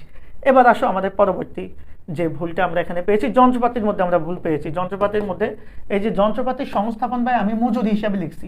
এটা তাহলে কি করব, এই ৭,০০০ টাকা তো আমার যন্ত্রপাতি ডেবিট করেছি, মানে এই ৭,০০০ টাকা যন্ত্রপাতির সাথে যোগ হবে। আর এটা যেহেতু মজুরি হিসাবে লিখছি, মজুরি থেকে কি হবে, বাদ হবে। দেখো আমরা এই ৭,০০০ টাকা কি করব, যন্ত্রপাতির সাথে যোগ করব, মজুরি থেকে বাদ দেব। আবার একই রকম ভাবে খেয়াল করবা, আসবাবপত্র বিক্রয়ের টাকা যেমন আমরা কি করেছি, আসবাবপত্র বিক্রয়ের টাকা। তো আসবাবপত্র বিক্রি করলে ভাই আমার কি চলে যায়, প্রতিষ্ঠান থেকে আসবাবপত্র চলে যায়, তো আমি জাবেদা দিব আসবাবপত্র ক্রেডিট। কিন্তু বিক্রয় ক্রেডিট করেছি, সেজন্য বিক্রয়কে করবো ডেবিট। তার মানে এই ৫,০০০ টাকা এখান থেকে বাদ হচ্ছে বিক্রয় থেকে, বিক্রয় তো এটা না, এই ৫,০০০ টাকা বাদ হচ্ছে কোত্থেকে, আমাদের এই যে বিক্রয় থেকে। একটু খেয়াল করবা, এই ৫,০০০ টাকা আমার বিক্রয় থেকে বাদ হচ্ছে, এটা আমরা অলরেডি দেখিয়েছি। আবার এই ৫,০০০ টাকা আসবাবপত্র বিক্রয়, আসবাবপত্র ক্রেডিট জাবেদায়, তো এখান থেকেও বাদ হচ্ছে। কেন বাদ হচ্ছে ভাইয়া, আমি জাবেদায় করেছি কি আসবাবপত্র ক্রেডিট, সেজন্য আসবাবপত্র থেকে বাদ হচ্ছে, কারণ আসবাবপত্র তো আছে ডেবিট টাকায়, ডেবিটে ক্রেডিটে মাইনাস হবে। আবার জাবেদায় কি করেছি, বিক্রয় ডেবিট, কিন্তু বিক্রয় আছে ক্রেডিটে, সো এখান থেকেও মাইনাস। তার মানে এই টাকাটা আসবাবপত্র থেকেও মাইনাস, বিক্রয় থেকেও মাইনাস। তার মানে আমরা এখন কি করব, আমাদের এখানে যন্ত্রপাতির সাথে এই ৭,০০০ টাকা যোগ করব, আর মজুরি থেকে ৭,০০০ টাকা মাইনাস করবো। আমি জাস্ট দেখাচ্ছি, এই যে যন্ত্রপাতির সাথে ৭,০০০ যোগ করেছি, মজুরি থেকে আবার ৭,০০০ মাইনাস করেছি। তার মানে যন্ত্রপাতির ব্যালেন্স ১,৬০,০০০ হবে, আর মজুরি ব্যালেন্স ৫০ থেকে ৭ গেলে ৪৩ হবে। এবার এরপরে আসবাবপত্র থেকে আমরা কি করেছি, আমরা এখানে এই যে দেখো আসবাবপত্র থেকে এটা মাইনাস করেছি, আবার বিক্রয় থেকেও মাইনাস করেছি। আমরা যদি একটু থিঙ্কিং করি, আমাদের এই যে আসবাবপত্র থেকে এই ৫,০০০ মাইনাস, আবার বিক্রয় থেকেও মাইনাস। তার মানে আমাদের কাজগুলা মোটামুটি শেষ, আমাদের ভুলগুলা সংশোধন করে দিয়েছি আমি। এখন আমি কার সাথে কাজ করেছি, দেখো আমি কাজ করেছি ক্রয়ের সাথে কাজ করেছি, হ্যাঁ না ক্রয়ের সাথে না, আমরা কাজ করেছি কার সাথে, আমরা কাজ করেছি হচ্ছে এই যে বিক্রয়ের সাথে কাজ করেছি, প্রদেয় হিসাবের সাথে কাজ করেছি, তারপরে কি যন্ত্রপাতির সাথে কাজ করেছি, আসবাবপত্রের সাথে কাজ করেছি, মজুরির সাথে কাজ করেছি না, এই কাজগুলো তো করেছি। কিন্তু ক্রয়ের সাথে কাজ করেছি, ক্রয় হিসাবে যখন বেশি দেখানো হয়েছে। আর কাজ করিনি কার সাথে, মূলধন যেটার সাথে কাজ করি না সেগুলোকে আমি এই কালারে দেখাচ্ছি। দেখো মূলধনের সাথে কাজ হয় নাই, প্রাপ্য হিসাবের সাথে কাজ হয় নাই, মানে ১,২০,০০০, ২,৫২,০০০। এরপরে কি ছিল, নগদ ও ব্যাংক জমার সাথে কাজ হয় নাই ৫০,০০০। তাহলে এটার সাথে কাজ না হলে কি হয়েছে, এগুলা যে পাশে আছে সেটা লিখে ফেলবো। মূলধন ২,৫২,০০০, ক্রেডিট আছে ক্রেডিটে লিখবো, প্রাপ্য হিসাবে ১,২০,০০০, ডেবিটে আছে ডেবিটে লিখবো, নগদ এবং ব্যাংক জমা ৫০ ডেবিটে আছে ডেবিটে লিখে ফেলবো। মানে যেগুলোর সাথে কাজ হয় না সেগুলো, যেমন মূলধন কি ক্রেডিটে আছে লিখে ফেললাম, প্রাপ্য হিসাব ডেবিটে আছে লিখে ফেললাম, এরপরে নগদ ও ব্যাংক জমা ডেবিটে আছে লিখে ফেললাম। মানে যেগুলোর সাথে আমাদের কোনো কাজ নাই সেগুলো যে পাশে আছে সে পাশে লিখবো, যেগুলোর সাথে কাজ আছে সেগুলোর সাথে যোগ বিয়োগ করে নেট ব্যালেন্সটা আমরা লিখবো। এরপরে দুই পাশ যোগ করব, আর অনিশ্চিত হিসাব থাকবে না, কারণ আমি যখন সংশোধন করেছি তখন দেখা গেছে অনিশ্চিত হিসাবটা শেষ হয়ে গেছে। সো এটাকেই বলা হয় সংশোধিত র্যামিল। র্যামিলের ভুলের সাথে ভুলগুলা প্রথমে সংশোধন করব, সেগুলোর সাথে র্যামিলের আইটেমের যোগ বিয়োগ করে যে র্যামিলটা প্রস্তুত করব সেটার নাম সংশোধিত র্যামিল। তো এরই সাথে আমরা র্যামিলের 3টা প্রশ্ন সলভ করেছি। আমি আশা করি এই অধ্যায়ের যে 3টা প্রশ্ন সলভ করেছি তোমরা একবারই নিশ্চিতভাবে 3টা প্রশ্ন সলভ করে যাও, পরীক্ষার হলে ইনশাল্লাহ ভালো একটা ফলাফল করতে পারবা। এখন আমরা আলোচনা করব হিসাব বিজ্ঞান প্রথম পত্রের 7ম অধ্যায়। তো দেখো 7ম অধ্যায়ে একটু জটিলতা আছে। এই অধ্যায়টা নিয়ে অনেকে কনফিউজিং, কারণ এই অধ্যায়টা আর্থিক বিবরণীর মতো সমন্বয় দাখিলা নিয়ে অনেকের টেনশন হয়। তো আমি বলবো যে এই অধ্যায়টা একবার করে দেখো। আমি জাস্ট 2টা ম্যাথ করাবো, ইনশাল্লাহ এই 2টা ম্যাথ করলে তুমি এই অধ্যায়টা পারবা। তো প্রথম যে বিষয়টা সেটা দেখো, আমাদের এটা একটা সেবামূলক প্রতিষ্ঠান বলছে 1 জানুয়ারি 2024 সালের শুরু করেছে, তার 31 ডিসেম্বর তারিখে একটা র্যামিল দেওয়া আছে, আর নিচে কিছু অন্যান্য তথ্য আছে আর্থিক বিবরণীর মতো বা সমন্বয় আছে। আমাদের 3টা কাজ করতে বলবে আগের মতো। প্রথম ক নাম্বার প্রশ্ন বলছে ভাইয়া সেবা আয়ের পরিমাণ, মোট সেবা আয়ের পরিমাণ। তো আমরা এটা করতে গেলে আমরা জাস্ট দিব আমাদের র্যামিলে সেবা আয় কত আছে, আমরা জাস্ট এটা একটু দেখি। আমাদের র্যামিলে ভাইয়া সেবা আয় আছে এই যে এখানে 18,800 টাকা। একটু খেয়াল করবা, এই 18,800-র সাথে কিছু জিনিস যোগ হতে পারে, বিয়োগ হতে পারে, সেটা দিয়ে আমরা যোগ করব। এখন দেখো এখানে সমন্বয় বলছে, দেখো আমাদের কোনো বকেয়া সেবা দেওয়া হয় না। এখানে সমন্বয় 4 নাম্বার বলছে অনুপার্জিত সেবা আয় 20,000 টাকা অর্জিত হয়েছে। এখন প্রথম প্রশ্নের অ্যান্সারটা আমরা কিভাবে নেব? দেখো অনুপার্জিত সেবা আয় মানে হচ্ছে কি, যে আয়টা আমাদের কি উপার্জন হয় নাই, আমরা টাকা নিয়ে ফেলছি, এটা হচ্ছে আমাদের জন্য একটা দায়। ধরো তোমরা যদি আমার কোর্সে অ্যাড হও, তো আমাদের কোর্সে অ্যাড হওয়ার পরে তোমাদের কাছ থেকে যদি আমরা আগেই টাকা নিয়ে নিই, সিস্টেম হচ্ছে এটা, তাহলে আমি কি তোমাকে এখনো সেবা দিয়েছি? দিই নাই। তাহলে আমরা যে তোমাদের কাছ থেকে টাকা নিয়ে নিয়েছি এটা হচ্ছে আমাদের জন্য দায়। এটাকে বলা হয় অ্যাকাউন্টিং এর ভাষায় অনুপার্জিত সেবা আয় বা অগ্রিম আয় বা অনার্জিত আয়। এটা আমাদের জন্য দায়, সেজন্য ক্রেডিট হয়। আর মনে রাখবা, যখন তোমার কোর্স আমরা কমপ্লিট করাবো, শেষ হয়ে যাবে, তখন কি আমরা তোমাদের কাছে দায়বদ্ধ থাকবো না?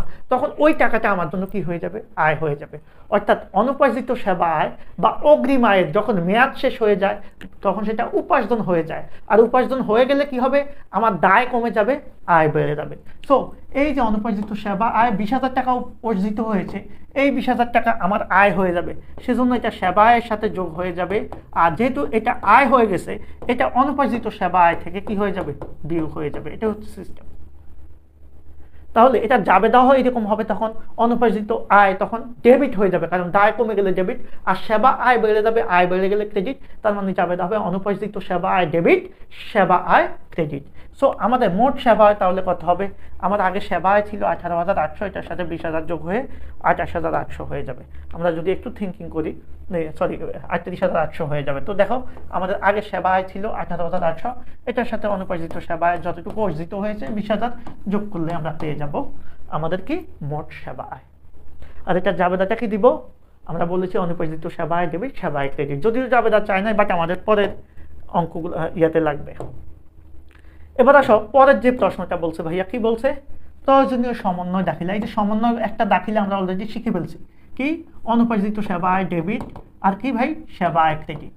এটা কিন্তু অলরেডি আমরা করে ফেলছি। কত? 20,000 টাকা। এখন ক নাম্বার সমন্বয় বলছে অগ্রিম বীমা প্রদান করা হয়েছে 3 বছরের জন্য। ভাইয়া মাথায় রাখবা, অগ্রিম বীমা আমাদের জন্য সম্পদ।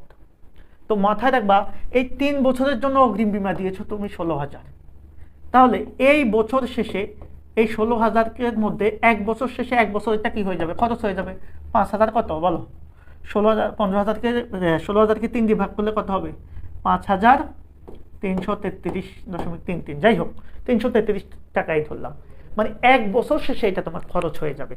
আর সবসময় মাথায় রাখবা, সম্পদের মেয়াদ শেষ হয়ে গেলে বা সম্পদ খরচ হয়ে গেলে আমাদের সম্পদের মূল্যটা কমে যায়।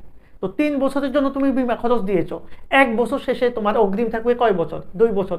আর 1 বছরের একটা খরচ হয়ে যাবে।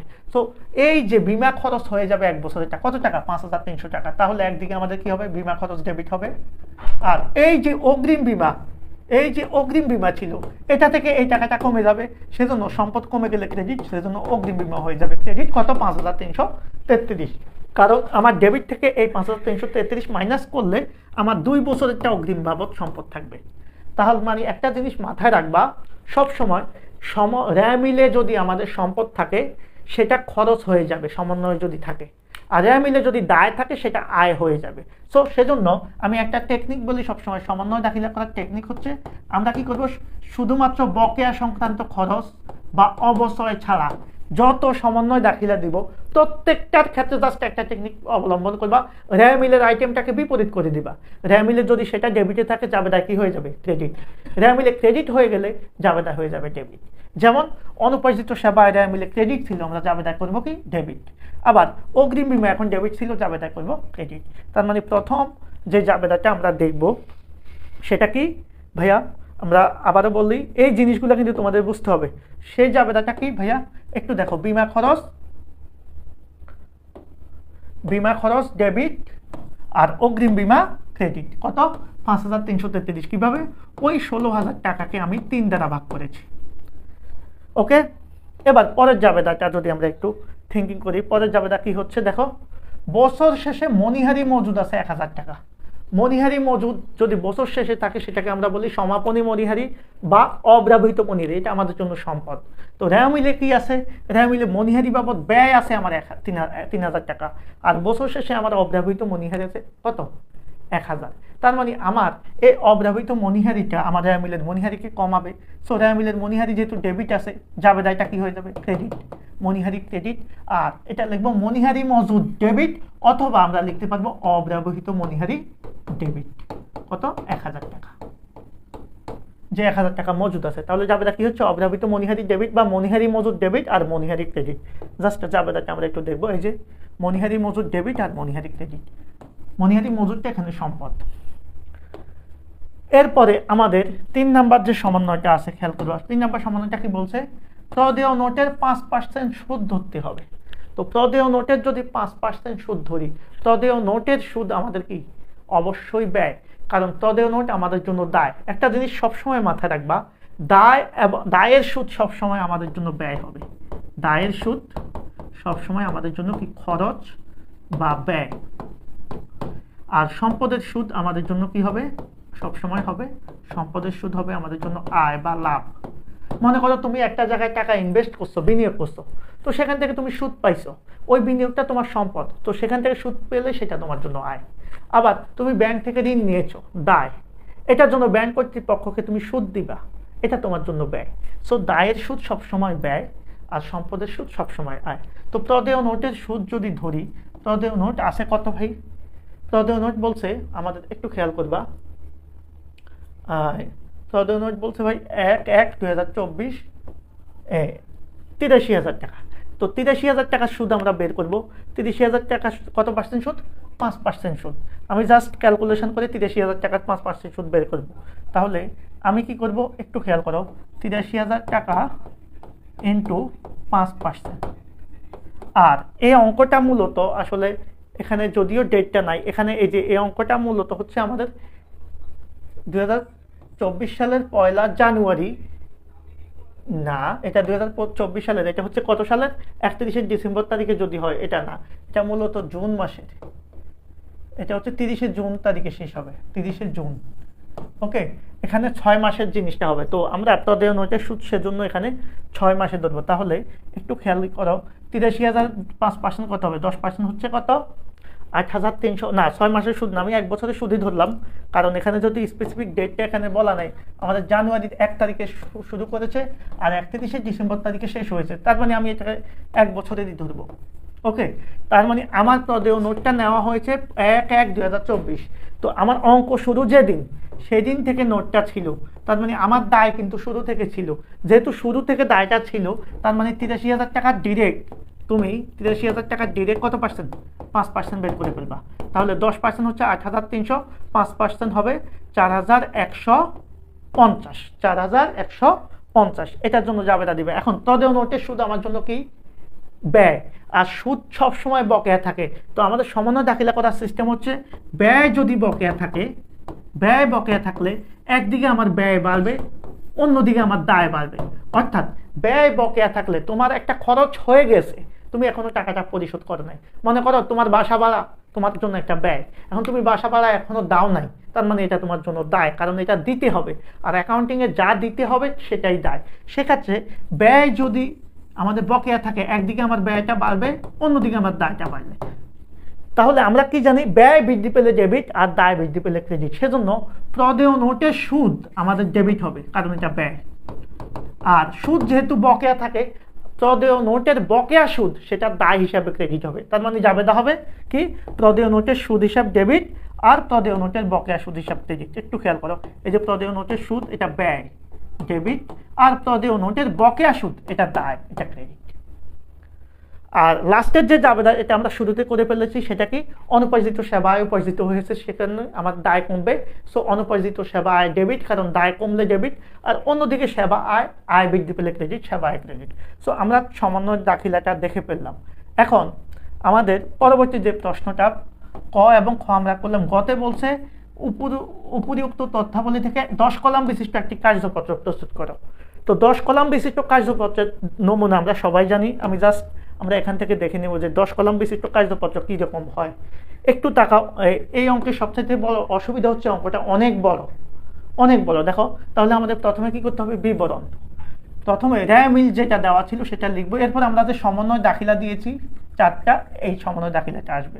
এবার র্যা মিলের সাথে সমন্বয়ের যোগ অথবা বিয়োগ করে আমরা একটা র্যা মিল প্রস্তুত করবো, যেটার নাম হবে সমন্বিত র্যা মিল। এই সমন্বিত র্যা মিলের আইটেমগুলোকে আমরা আয় বিবরণী এবং আর্থিক অবস্থার বিবরণীতে নিয়ে যাব। তো সেটা কিভাবে নিব, যদি সমন্বিত র্যা মিলের আইটেমগুলোকে একটা টেকনিক আমি শিখিয়ে দিই, তোমাদের জন্য অনেক কাজে লাগবে। সেটা হচ্ছে মাথায় রাখবা সবসময়, একটু খেয়াল করো। যদি সমন্বিত র্যা মিলের যেটা ডেবিটে, সেটা হয় আয় বিবরণী ডেবিটে যাবে। যদি আয় বিবরণীতে না যায়, তাহলে আর্থিক অবস্থার বিবরণী ডেবিটে যাবে। খুব টেকনিক্যালি মাথায় রাখো, এইভাবে কেউ বলাবে না ভাইয়া, বেসিক ক্লাসও অনেকে এইভাবে করে না, আমি তো প্রশ্ন সলভ করাচ্ছি। সমন্বিত র্যা মিলের ডেবিটটা কখনোই আয় বিবরণী ক্রেডিটে যাবে না, বা আর্থিক বিবরণী ক্রেডিটে যাবে না, আর্থিক অবস্থার বিবরণী বা উদ্বৃত্ত পত্রের। সমন্বিত র্যা মিলেরটা হয় আয় বিবরণী ডেবিটে যাবে, না হয় আর্থিক অবস্থার বিবরণী ডেবিটে যাবে, মানে ডেবিটের আইটেমটা ডেবিটেই যাবে। আবার ঠিকভাবে আমি যদি একটু থিঙ্কিং করি, সমন্বিত র্যা মিলের যেটা ক্রেডিটের আইটেমগুলো কোথায় ক্রেডিটে যাবে, হয় আয় বিবরণী ক্রেডিটে যাবে, না হয় আর্থিক অবস্থার বিবরণী ক্রেডিটে যাবে। এখন কখন আয় বিবরণী ক্রেডিটে যাবে, প্রশ্ন আসতে পারে কখন আর্থিক অবস্থার বিবরণী ক্রেডিটে যাবে, তোমরা জানো। যেমন যদি আয় হয়, কারণ আয় এবং ব্যয় হচ্ছে আয় ব্যয় মিলে আমরা আয় বিবরণী করি। সো আয় হলে ক্রেডিটে যাবে, আর ব্যয় হলে ডেবিটে যাবে। আর এখানে কি হলে, সম্পদ হলে ডেবিটে যাবে, কারণ আর্থিক অবস্থার বিবরণীতে বসে সম্পদ। আর দায় এবং মালিকানা সত্ত্ব হলে ক্রেডিটে যাবে। এই হচ্ছে টেকনিক। তাহলে আমরা সবাই জানি দায় এবং মালিকানা সত্ত্ব ক্রেডিটে, তো দায় এখানে ক্রেডিটে যাবে। আবার আয়ও ক্রেডিটে, আয়গুলা এই পাশে ক্রেডিটে আসবে। আবার এখানে ব্যয় আর সম্পদ হচ্ছে ডেবিট, তার মানে ব্যয়গুলো যাবে এই ব্যয়ে আয় বিবরণীতে, আর সম্পদগুলো যাবে আর্থিক অবস্থার বিবরণী ডেবিটে। শেষ। এভাবে আমাদের অঙ্কটা করতে হয়। এইটা হচ্ছে আমাদের কি কার্যপত্র করার সিস্টেম। 10 কলাম বিশিষ্ট কার্যপত্র আমাদের যদি প্রশ্নে আসে, আমরা এইভাবে ছকটা করব, এইরকম 10টা ছক। এখন আমি আরেকটা টেকনিক তোমাদের বলি, অনেকে যারা বুঝতে চায় না তাদের জন্য আমি একটা টেকনিক অবলম্বন করি। আমি জাস্ট বলি, তোমরা ব্যয় থেকে শুরু করবা, এই পাশে লেখো ব্যয়, তারপরে কি আয়, তারপরে কি এখান থেকে না, আমাদের ওই যে আয় বিবরণীর জায়গা থেকে আমরা শুরু করব। কিভাবে বুঝো, এখানে ব্যয়, আয়, সম্পদ, এরপরে কি দায়, মালিকানা সত্ত্ব, মানে সিরিয়ালে দাও। ব্যয় তার মানে এটা এই পাশে, এই যে আয় বিবরণী ডেবিটে ব্যয়, ক্রেডিটে আয়, আর্থিক অবস্থার বিবরণী বা উদ্বৃত্ত পত্রের ডেবিটে সম্পদ, ক্রেডিটে দায় এবং মালিকানা সত্ত্ব। শেষ।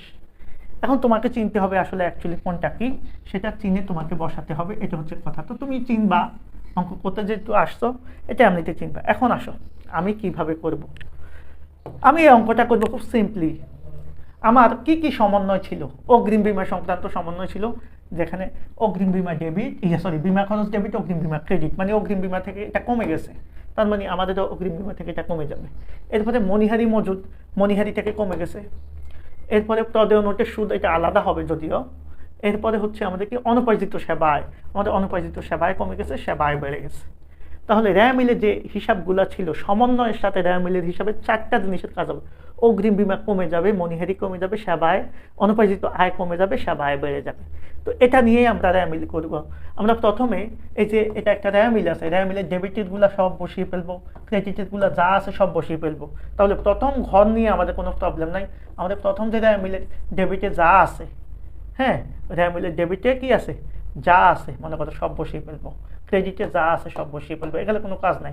এবার সমন্বয় কি আসবে, ওই যে 4টা সমন্বয় ছিল, কি কি সমন্বয়? প্রথমে অগ্রিম বীমা প্রদান করা হয়েছে, তো জাবেদা করলে আমাদের কি হতো, বীমা খরচ ডেবিট, অগ্রিম বীমা ক্রেডিট। তো অগ্রিম বীমা ক্রেডিট মানে আমাদের রেয়া মিলে অগ্রিম বীমা কোথায় ছিল, এই যে ডেবিটে।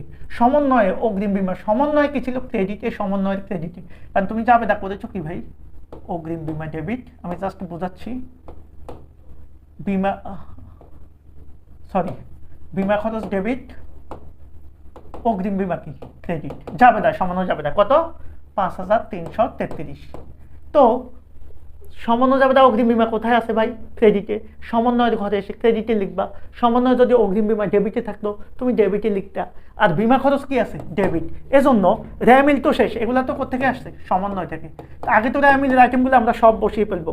তাহলে রেয়া মিলের আইটেম আমরা কোথা থেকে পর্যন্ত পেয়েছি, আমরা যদি একটু থিঙ্কিং করি, রেয়া মিল আমাদের অনুপার্জিত সেবায় পর্যন্ত, দেখো অনুপার্জিত সেবায় পর্যন্ত রেয়া মিল শেষ। এরপরে রেয়া মিলের মধ্যে আমরা কি পেয়েছি, প্রথমে এই যে বীমা খরচ ডেবিট, বীমা খরচ তো এখানে নাই, তো নিচে চলে আসছে বীমা খরচ। এটা কিসের, সমন্বয়ের। তার মানে রেয়া মিলের আইটেমে আর কিছু বসবে না, সমন্বয়ের এই যে ডেবিট পাশে বসছে বীমা খরচ। আবার অগ্রিম বীমা ক্রেডিট, ভাই অগ্রিম বীমা তো রেয়া মিলে আছে কোথায়, সমন্বয়ের ক্রেডিটে, এই যে সমন্বয়ের ঘরে ক্রেডিটে। মানে সমন্বয়ের জাবেদাটা একবার ডেবিটে বসবে আবার ক্রেডিটে বসবে, এটাই সিস্টেম। তাহলে এখানে বীমা খরচ ডেবিটে বসছে সমন্বয়ের, আবার অগ্রিম বিমার এখানে গিয়ে ক্রেডিট হচ্ছে, কারণ এই যে অগ্রিম বিমা থেকে এটা মাইনাস হয়ে যাবে, আমরা শুরুতে বলেছি। তাহলে এটা তো শেষ। দেখো এটা কিন্তু বুঝছো কিনা, আমি আবারও বোঝাই। আমাদের জাবেদায় বীমা খরচ কি ছিল, ডেবিট, আর অগ্রিম বিমা ক্রেডিট ছিল, যার কারণে এই অগ্রিম বিমার টাকাটা আমরা কি করেছি, অগ্রিম বিমা থেকে মাইনাস করেছি। সো এটা ক্রেডিট, সমন্বয় জাবেদা সমন্বয়ের ঘরে ক্রেডিটে বসবে, আর বীমা খরচ সমন্বয়ে ডেবিটে বসবে। সো আমরা কি করেছি, আমরা সেজন্যই, দেখো আমি কিন্তু এটা এতবার বোঝাচ্ছি কারণ আমি অঙ্ক তো বেশি করাবো না, একটা অঙ্ক করলে যাতে তোমরা টোটাল জিনিসটা বুঝে যাও, তোমাদের আর প্রবলেম না হয়। কারণ এটাই হচ্ছে সবচেয়ে বড় প্রবলেম, যে তোমরা অনেক সময় বুঝতে পারো না যে আসলে কোনটা কিভাবে কি করবা। তো আমরা বুঝাই, আবার এই জন্য বারবার বুঝাচ্ছি। তো আমরা কি করেছি, রেয়া মিলের আইটেমগুলো প্রথমে যা আছে এতটুকু পর্যন্ত আমরা লিখে ফেললাম, আর কোনো প্রবলেম নাই। রেয়া মিলের আইটেম শেষ।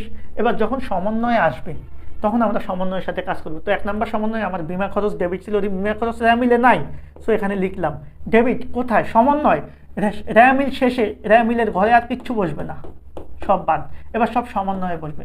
তো সমন্বয় বীমা খরচ ডেবিট, আর অগ্রিম বীমা ক্রেডিট, অগ্রিম বীমা এখানে আসে সেজন্য এটা বরাবর সমন্বয়ের ক্রেডিট পাশে লিখছি, শেষ। এখন একটু খেয়াল করবা, এই যে অগ্রিম বীমা আগে ছিল ডেবিট, এখন ক্রেডিট। ডেবিটে ক্রেডিটে কি হয় ভাই, আমরা সবাই জানি, বিয়োগ হয়, মাইনাস হয়, সেজন্য 16,000 থেকে 5,300 মাইনাস হয়। আমার কোনটা বলো, ডেবিট বলো না ক্রেডিট বলো, অবশ্যই ডেবিট বলো, সেজন্য ডেবিট থেকে বসছে 10,667। আচ্ছা ভাইয়া 10,667 কার টাকা, অগ্রিম বীমার টাকা। তো আমি বলছি সমন্বিত রেয়া মিলে যেটা ডেবিটে বসবে সেটা হয় আয় বিবরণী ডেবিটে, না হয় আর্থিক অবস্থার বিবরণী ডেবিটে। এখন তোমরাই আমাকে বলো অগ্রিম বীমাটা কি, একটা সম্পদ, তো সম্পদ তো আর আয় বিবরণীতে বসতে পারে না, তো এই জন্য এটা এই জায়গায় আর্থিক অবস্থার বিবরণী ডেবিটে বসছে, শেষ কাজ। পরে রেয়া মিলের আইটেম ছিল আসবাবপত্র। এখন খেয়াল করো, আসবাবপত্রের সাথে কোনো কাজই নেই, আমরা যখন রেয়া মিল করতে গিয়েছি আসবাবপত্রের সাথে কোনো সমন্বয় কোনো কিছুই নেই। তো আসবাবপত্র 1,10,000, আসবাবপত্র কত ছিল ভাইয়া, আসবাবপত্র ছিল আমার 1,10,000। তাহলে এটা কোথায় ছিল, রেয়া মিল, এটা কোনো সমন্বয় আছে নাই, তাহলে এটা রেয়া মিলের ডেবিট পাশে ছিল, এই যে জাবেদায় রেয়া মিলে আমরা ডেবিট পাশে লিখবো, সমন্বয় নাই, তার মানে সমন্বিত রেয়া মিলে তো ডেবিট পাশে লিখবো। তো আমরা যেটার কোনো সমন্বয় নাই সেটা যে পাশে আছে সে পাশে লিখে ফেলবো। এই যে রেয়া মিলের ডেবিটে সমন্বয় আছে, সমন্বয় নাই, ফাঁকা। তো রেয়া মিলের ডেবিট মানে সমন্বিত রেয়া মিলের ডেবিটে যাবে। আর এটা তো আসবাবপত্র, সমন্বিত রেয়া মিলেরটা কোথায় যাবে, আর্থিক অবস্থার বিবরণী সম্পদ পাশে যাবে, কারণ এটা আয় বিবরণী ডেবিটে নেওয়া যাবে না, কারণ এটা সম্পদ। এরপরে মনিহারি, মনিহারির সাথে কিন্তু কাজ আছে, আমরা দেখেছি যে আমাদের মনিহারি কি ছিল, জাবেদায় মনিহারি মজুদ বা অব্যবহৃত মনিহারি ডেবিট ছিল, আর মনিহারি ক্রেডিট ছিল। তো মনিহারি ক্রেডিট ছিল কত টাকা? 1000 টাকা। আমরা যদি একটু দেখাই, এই যে দেখো খুব সুন্দর করে দেওয়া আছে মনিহারি মজুদ 1000 টাকা। তার মানে অব্যবহৃত মনিহারি কি ছিল? আমাদের ক্রেডিট ছিল ভাইয়া। তো অব্যবহৃত মনিহারি ডেবিট ছিল, আর মনিহারি কি ছিল? ক্রেডিট। যাবেটা কি করেছি আমি? মনিহারি মজুদ ডেবিট বা অব্যবহৃত মনিহারি ডেবিট, আর র্যা মিলের মনিহারি ক্রেডিট করেছি। তার মানে এটা থেকে কত? 1000 টাকা কমে যাচ্ছে। তার মানে আমাদের মনিহারি ব্যালেন্স বসবে 2000, আর অব্যবহৃত মনিহারি বা মনিহারি মজুদের একটা সম্পদ 1000 টাকা বসে যাবে। তো আসো আমরা কি করলাম, আমাদের মনিহারি 3000 আর সমন্বয়ে মনিহারি ক্রেডিট ছিল 1000। আর খেয়াল করবা আবার মনিহারি মজুদ ডেবিট ছিল, এটা তো র্যা মিলে নাই, নিচে সমন্বয় লিখে ফেলছি এই যে 1000। এখন দেখো মনিহারি এখানে 3000 থেকে 1000 গেছে, থাকবে কত? 2000। ভাইয়া মনিহারিটা কি? ব্যয়, যার কারণে আমরা আয় বিবরণী ডেবিটে লিখছি। শেষ। প্রদেয় নোট, ভাই এটা মাথায় রাখবা, প্রদেয় নোটের সুদ থাকলেও, ঋণের সুদ, প্রদেয় নোটের সুদ বা বিনিয়োগের সুদ থাকলেও সেটা সুদের জাবেদা আলাদা।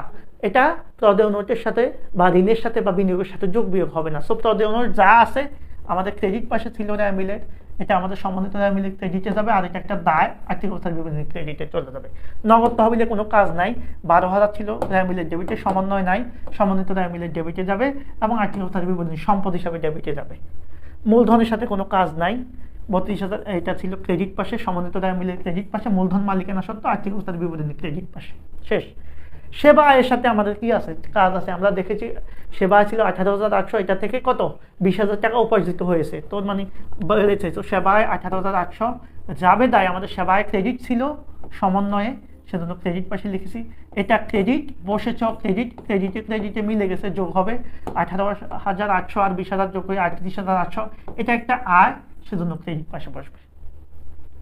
ঠিক একইভাবে আমাদের যন্ত্রপাতির সাথে কোনো কাজ নাই, যে পাশে আছে 16,000 ডেবিট আছে, সমন্বিত র্যা মিলের ডেবিট পাশে, আর্থিক অবস্থার বিবরণী ডেবিট পাশে। ঠিক একইভাবে বেতনের সাথে কোনো কাজ নাই, র্যা মিলের ডেবিট, সমন্বয় নাই, সমন্বিত র্যা মিলের ডেবিট, বেতনটা ব্যয়, সেজন্য আয় বিবরণী ডেবিট। অনুপার্জিত সেবায় কিন্তু কমে যাবে কত? 20,000 টাকা। তো অনুপার্জিত সেবায় ছিল ক্রেডিটে র্যা মিলের, সমন্বয় কি ছিল? অনুপার্জিত সেবায় ডেবিট 20,000, সেজন্য 20,000 সমন্বয় ডেবিটে আসছে। এখন এটা হচ্ছে ক্রেডিট, এটা হচ্ছে ডেবিট, কমে যাবে, সেজন্য কোন ব্যালেন্স বেশি? ক্রেডিট ব্যালেন্স 11,800 থাকবে। 31,200 থেকে 20,000 মাইনাস করলে 11,800। এটা কি? অনুপার্জিত সেবায়। ভাইয়া এটা কি? দায়, সেজন্য আর্থিক অবস্থার বিবরণী ক্রেডিট। দেখো খুবই সহজভাবে কিন্তু আমরা করতেছি। এবার আমাদের র্যা মিলের আইটেমগুলো শেষ। সমন্বয় কি ছিল? বিমা খরচ ছিল আমাদের, সমন্বয় ডেবিট, তার মানে সমন্বিত র্যা মিলের ডেবিট, এবং বিমা খরচ একটা ব্যয়, এই যে বিমা খরচ একটা ব্যয়, সেজন্য কত? এই যে 5,300 টাকা আমাদের কি হবে? আয় বিবরণী ডেবিট। একইভাবে প্রদেয় নোটের সুদ, এটা একটা ব্যয়, প্রদেয় নোটের সুদটা ব্যয়, এটা সমন্বয়ে ছিল, তো সমন্বয়ের ডেবিট পাশে বসবে কত? প্রদেয় নোটের সুদ কত? 4,150, আর এটা সমন্বিত র্যা মিলের ডেবিটে বসবে, আর এটা ব্যয়, সেজন্য আয় বিবরণী ডেবিট। কিন্তু প্রদেয় নোটের বকেয়া সুদ যেটা ভাই, সেটা কিন্তু দায়, তার মানে এটা সমন্বয়ের কোন পাশে বসছে? ক্রেডিট পাশে। আর আয় সমন্বিত র্যা মিলেরও ক্রেডিট, আর এটা যেহেতু দায়, আর্থিক অবস্থার বিবরণী ক্রেডিট পাশে বসছে। শেষ। এখন এই কাজগুলো যখন টোটালি শেষ হবে, আমাদের কিন্তু সমন্বয়ের কাজ শেষ, র্যা মিলের কাজ শেষ, হ্যাঁ, সবগুলো কাজ শেষ। কাজ শেষে আমরা কি করব? আমাদের যোগ বিয়োগ টেনে ফেলবো। কিভাবে যোগ বিয়োগ টেনবো? আমি সবসময় বলি, আমাদের এই যে র্যা মিলের যোগ বিয়োগটা আমাদের প্রশ্নেই দেওয়া আছে, এই যে এখানে আমাদের প্রশ্নেই দেওয়া আছে, এটা লিখে ফেলবো। ওকে, এই যে লিখে ফেলছি। আর সমন্বয়ের দুই পাশ কি হয়? কারণ একটা সমন্বয় যাবে, একটা ডেবিট হয়, আবার একটা ক্রেডিট হয়, সমন্বয়ের দুই পাশও মিলে যাবে সবসময়। আবার সমন্বিত র্যা মিলেরও দুই পাশ মিলে যাবে। কাজ করতে হবে আমাদের কোন জায়গায়? ভাইয়া কাজ করব আমরা মূলত এখানে, কোনখানে? এই যে আমার আয় বিবরণী এবং আর্থিক অবস্থার বিবরণী। তো আমরা কাজ করব মূলত আয় বিবরণীতে। আয় বিবরণীতে আমরা দেখব যে আমার আয় বেশি না ব্যয় বেশি। তো আয় বিবরণী আমাদের ক্রেডিট পাশে গিয়ে আমরা দেখলাম যে আমার আয় বিবরণীর ক্রেডিট পাশে কত? 38,800। হ্যাঁ, তাহলে এই 38,800 এখানে ভুলে এটা আসছে 38,800, আর এই পাশে আছে কত? এই পাশে আমি যদি যোগ করি দেখি 19, 4, 23, 28, 36, 38, 38,300, 600, কত? 700 কত? তাহলে আমরা জাস্ট একটা জিনিস খেয়াল করব, আমার এই জায়গায় আমার কোন পাশ বেশি, যে পাশের বেশি হবে সেই পাশেরটা আমরা উভয় পাশে লিখব।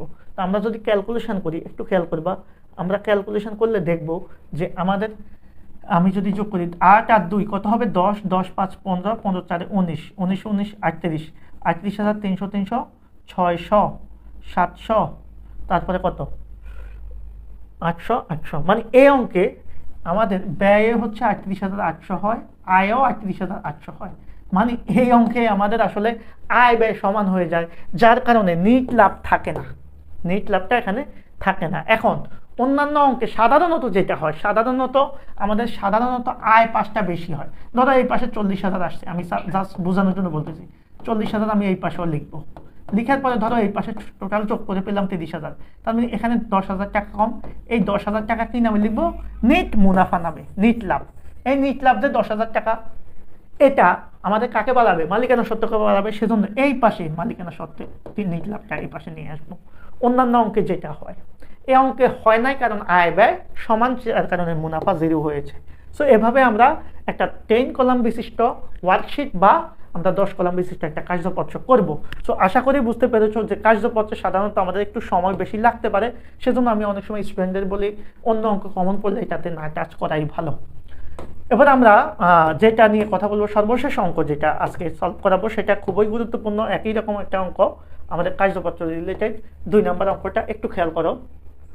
এই অঙ্কে আমরা একটা বিষয় দেখবো যে আমাদের একটা শুদ্ধ রেমিল দেওয়া আছে, কিছু সমন্বয় দেওয়া আছে। এরপর আমাদের বলছে যে মুনাফা জাতীয় ব্যয়ের পরিমাণ। ভাই মুনাফা জাতীয় ব্যয়ের পরিমাণ আমরা সবাই জানি যে মুনাফা জাতীয় ব্যয় মানে হচ্ছে আমার প্রতিষ্ঠানের খরচ, খরচ বা ব্যয় কি আছে। তো আমরা এই রেমিলে গেলে দেখলাম এই যে বেতন খরচ আছে একটা পেলাম, আর কি কি খরচ আছে, এখানে আর কোনো ব্যয় নাই, তার মানে আমরা এখন সমন্বয়ে যাব, কোনো সুদ বা অবচয়ও নাই। সাপ্লাই মজুদ আছে, সাপ্লাইজ কত 850। ভাইয়া রেমিলে আমাদের সাপ্লাইজ একটু দেখো কত আছে 1050। মাথায় আবার সাপ্লাইজ মজুদ এবং সাপ্লাইজ একই জিনিস, এটা প্রতিষ্ঠানের জন্য একটা সম্পদ। এখন আমার শুরুতে রেমিলে দেখলাম আমার সম্পদ আছে 1050, আর শেষে গিয়ে দেখলাম আমার সম্পদ আছে 850। খুবই মনোযোগ, তার মানে আমার সম্পদ আসলে কত নাই, 200 টাকা নাই। 200 টাকা কেন নাই মনে রাখবা, রেমিলের আইটেমের সাথে যদি সমন্বয়ের আইটেম মিলে যায়, অর্থাৎ রেমিলেও সম্পদ আছে সমন্বয় সম্পদ আছে, দুইটা যদি একই হয় মিলে যায়, সেক্ষেত্রে এই দুইটার পার্থক্যটাই হবে খরচ। কারণ শুরুতে আমার সাপ্লাই ছিল কত 10,000, 1,500, 1,050, আর শেষে গিয়ে আমি সাপ্লাইজ দেখলাম যে 850। তার মানে নিশ্চয়ই বাকি 200 টাকার সাপ্লাইজ আমি খরচ করে ফেলেছি।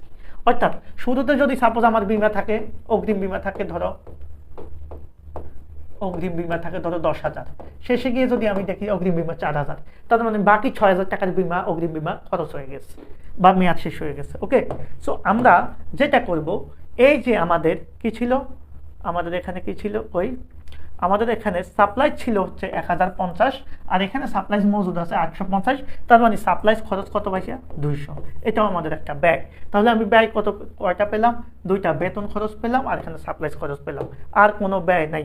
আমরা জাস্ট যদি একটু থিঙ্কিং করি তাহলে আমরা দেখব যে আমাদের মুনাফা জাতীয় ব্যয় বা খরচ হচ্ছে 2টা, বেতন খরচ 3200 এবং সাপ্লাইজ খরচ, এই দুইটার পার্থক্য 200 টাকা, 3400 টাকা। 2 নাম্বার পেয়ে যাবো, জাস্ট এই থিঙ্কিংটা মাথায় রাখলেই হবে। এবার দেখো আমাদের খ নাম্বার প্রশ্ন বলছে উপযুক্ত তথ্যের ভিত্তিতে একটি কার্যপত্র করো। তো কার্যপত্রের জন্য আমরা জানি কার্যপত্র করতে বললে আমরা 10 কলাম বিশিষ্ট কার্যপত্রই করব, কিন্তু এখানে তারা আমাদেরকে একটু সুযোগ করে দিছে, তোমাকে বলছে সমন্বিত রেমিল পর্যন্ত করতে। অর্থাৎ আমরা আগে যে কার্যপত্র করেছি, একটু যদি আমরা ব্যাকে যাই আমরা দেখব কি দেখবো ভাইয়া, আগে যে কার্যপত্র করেছি আমি কি করেছি, আমি যে আগে কার্যপত্র করেছি আমরা কি করেছি একটু দেখাও। আমরা রেমিল, সমন্বয়, সমন্বিত রেমিল, আয় বিবরণী এবং আর্থিক অবস্থার বিবরণী, এটাকে বলে 10 কলাম বিশিষ্ট কার্যপত্র। যদি কখনো তোমাকে বলে 8 কলাম বিশিষ্ট করতে, তাহলে এই যে সমন্বিত রেমিল এটা রাখবা না। তাহলে এই যে 8 কলাম কেন, প্রত্যেকটা জায়গায় 2টা কলাম, 1 2 3 4, তখন 4 দুগুণে 8টা কলাম হবে। আর যদি তোমাকে বলে 6 কলাম বিশিষ্ট কার্যপত্র, তখন এই যে এতটুকু, এটা নাই। এটাই হচ্ছে সমন্বিত রেমিল। এখন তোমাকে এই অঙ্কে বলেছে সমন্বিত রেমিল পর্যন্ত করতে, মানে আমাদের বিবরণের পরে রেমিল, এটার সাথে সমন্বয় যোগ বিয়োগ করে যেটা করি এটাই, এই দুটো আমাদের চায় নাই এই অঙ্কে। তো সেজন্য আমরা এই একটা সুবিধা পেলাম। কি সুবিধা? আমাকে কি করবে, আমার যা মিলের আইটেমগুলো জাস্ট বসাবো ডেবিট ক্রেডিট, এটা তো আমার প্রশ্নেই থাকবে, যা আছে তা লিখে ফেলবো, শেষ। এটার সাথে আমি কি করব, সমন্বয় বসাবো, সমন্বয়ের সাথে রায় মিলের আইটেমগুলো যোগ বিয়োগ করে আমি সমন্বিত রায় মিল করবো, শেষ। এটা হচ্ছে আমাদের কথা। এখন আসো আমাদের প্রথম যে কাজটা, সেটা হচ্ছে আমাদের এখানে সমন্বয় আছে কয়টা, এখানে রায় মিলে কোনো পার্সেন্টেজ বা সমন্বয় নাই, সমন্বয় পাইছি দুইটা মাত্র, সাপ্লাইজ মজুদ এত, আর সেবা প্রদান করা হয়েছে কিন্তু বিল এখনো পাওয়া যায়নি। তো এটা সাপ্লাইজ মজুদ আছে, এটা জাবেদা কি হচ্ছে, এটা জাবেদা হচ্ছে সাপ্লাইজ খরচ ডেবিট আর সাপ্লাইজ ক্রেডিট, সাপ্লাইজ ক্রেডিট। খেয়াল করবা, কারণ সাপ্লাইজ থেকে আমাদের কত টাকা কমে যাবে, 200 টাকা কমে যাবে, কারণ আমার মজুদ তো আছে 850, তো সম্পদ থাকবে 850, বাকি 200 টাকা খরচ, নিচে সাপ্লাইজ খরচ চলে আসবে। আরেকটা জাবেদা, সেবা প্রদান করা হয়েছে কিন্তু বিল এখনো পাওয়া যায়নি, তার মানে বাকিতে সেবা দিলে আমাদের কি হয়, প্রাপ্য হিসাব বা দেনাদার ডেবিট, সেবা আয় ক্রেডিট, একদিকে সম্পদ বাড়বে একদিকে আয় বাড়ে, তার মানে আমাদের এই যে প্রাপ্য হিসাব, প্রাপ্য হিসাব ডেবিট মানে প্রাপ্য হিসাব বাড়বে, আর সেবা আয় ক্রেডিট মানে সেবা আয়ও বাড়বে। কত টাকা, 500 টাকা, এই 500 টাকা এটার সাথেও যোগ হবে, এটার সাথেও যোগ হবে, আর সাপ্লাইজ থেকে 200 টাকা মাইনাস হবে, আর কিচ্ছু নাই।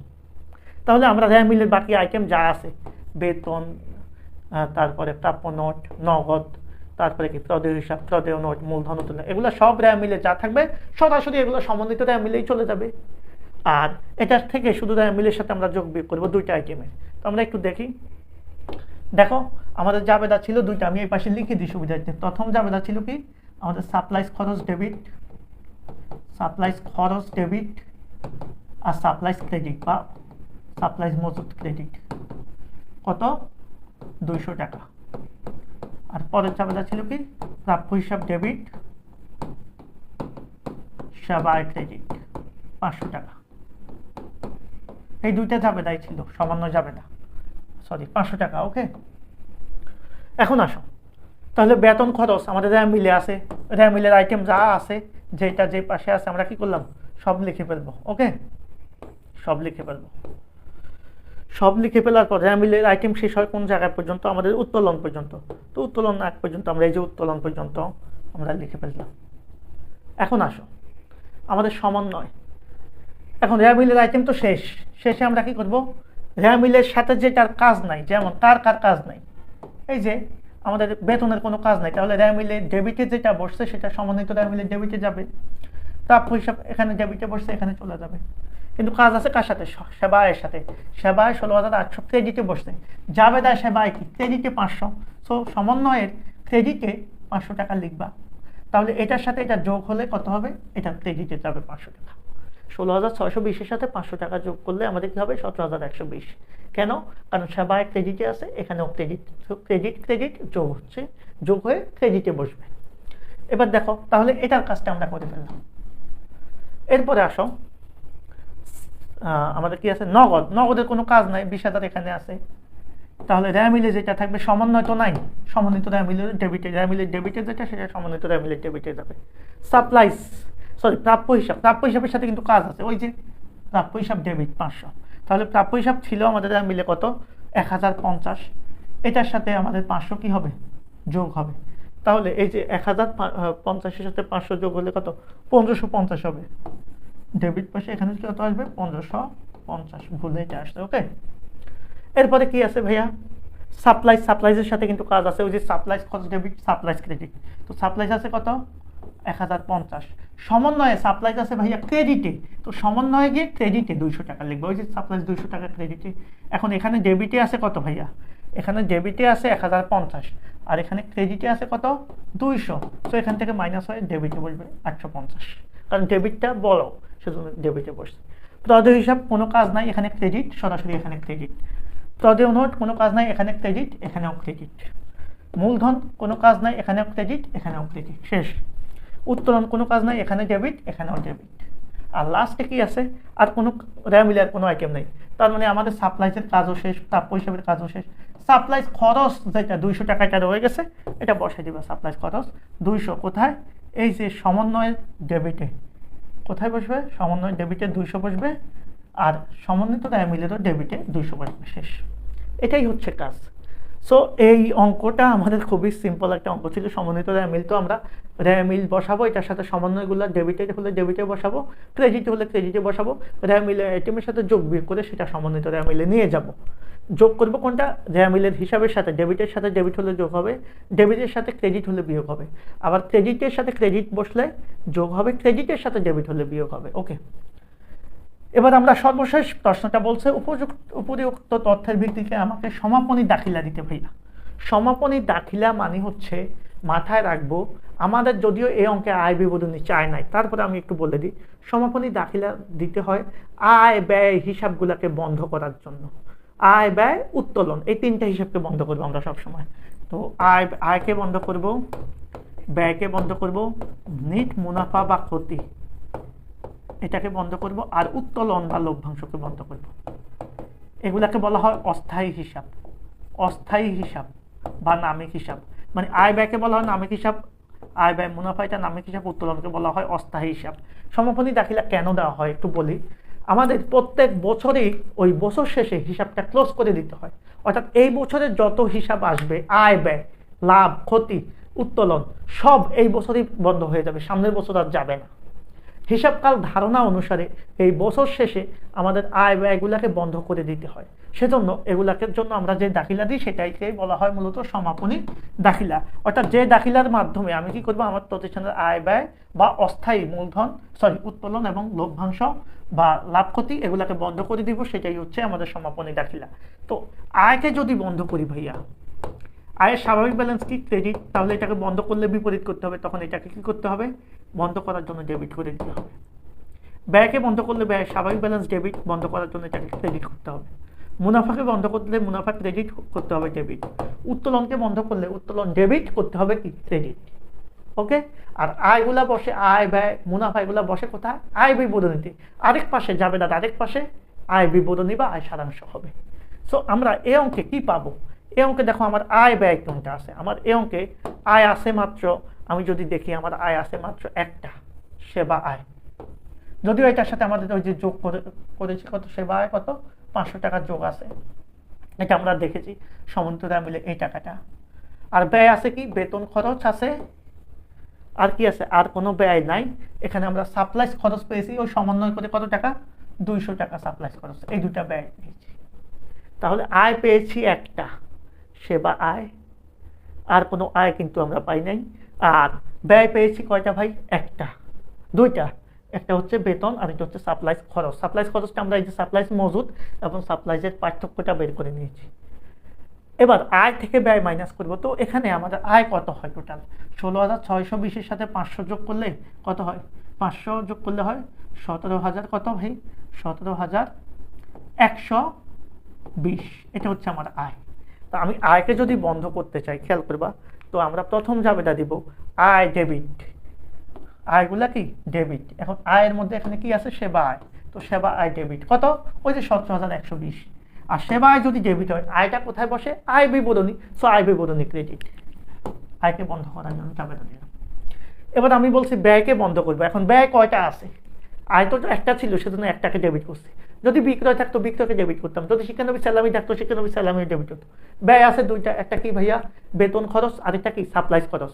তো এই ব্যয় তো ডেবিট, তাহলে যাবে দায় এখন হয়ে যাবে সমাপনী যাবে দায় ক্রেডিট। তো সমাপনী দেখিলা বেতন খরচ ক্রেডিট কত? 3200। আর সাপ্লাইস খরচ কত বের করেছি? 200, এটা ক্রেডিট। আর এই দুইটা আয় বিবরণী কোথায় বসবে? ডেবিট পাশে, কারণ বিপরীত পাশে আয় বিবরণী লিখতে হবে। এখন এই দুইটা জাবেদা তো আমরা বুঝতে পেরেছি। এবার 3 নম্বর জাবেদাটা কি হবে? এই আয় আর ব্যয়ের পার্থক্য দিয়ে আমরা কি বলেছি একটু আগে? নিট মুনাফা অথবা নিট ক্ষতি বের করি। তো এখানে আমরা যদি একটু থিঙ্কিং করি, আমার টোটাল আয় কত? 17,120। আর টোটাল ব্যয় কত? এই যে একটা 3200 একটা 200, টোটাল 3400, মানে 3,400।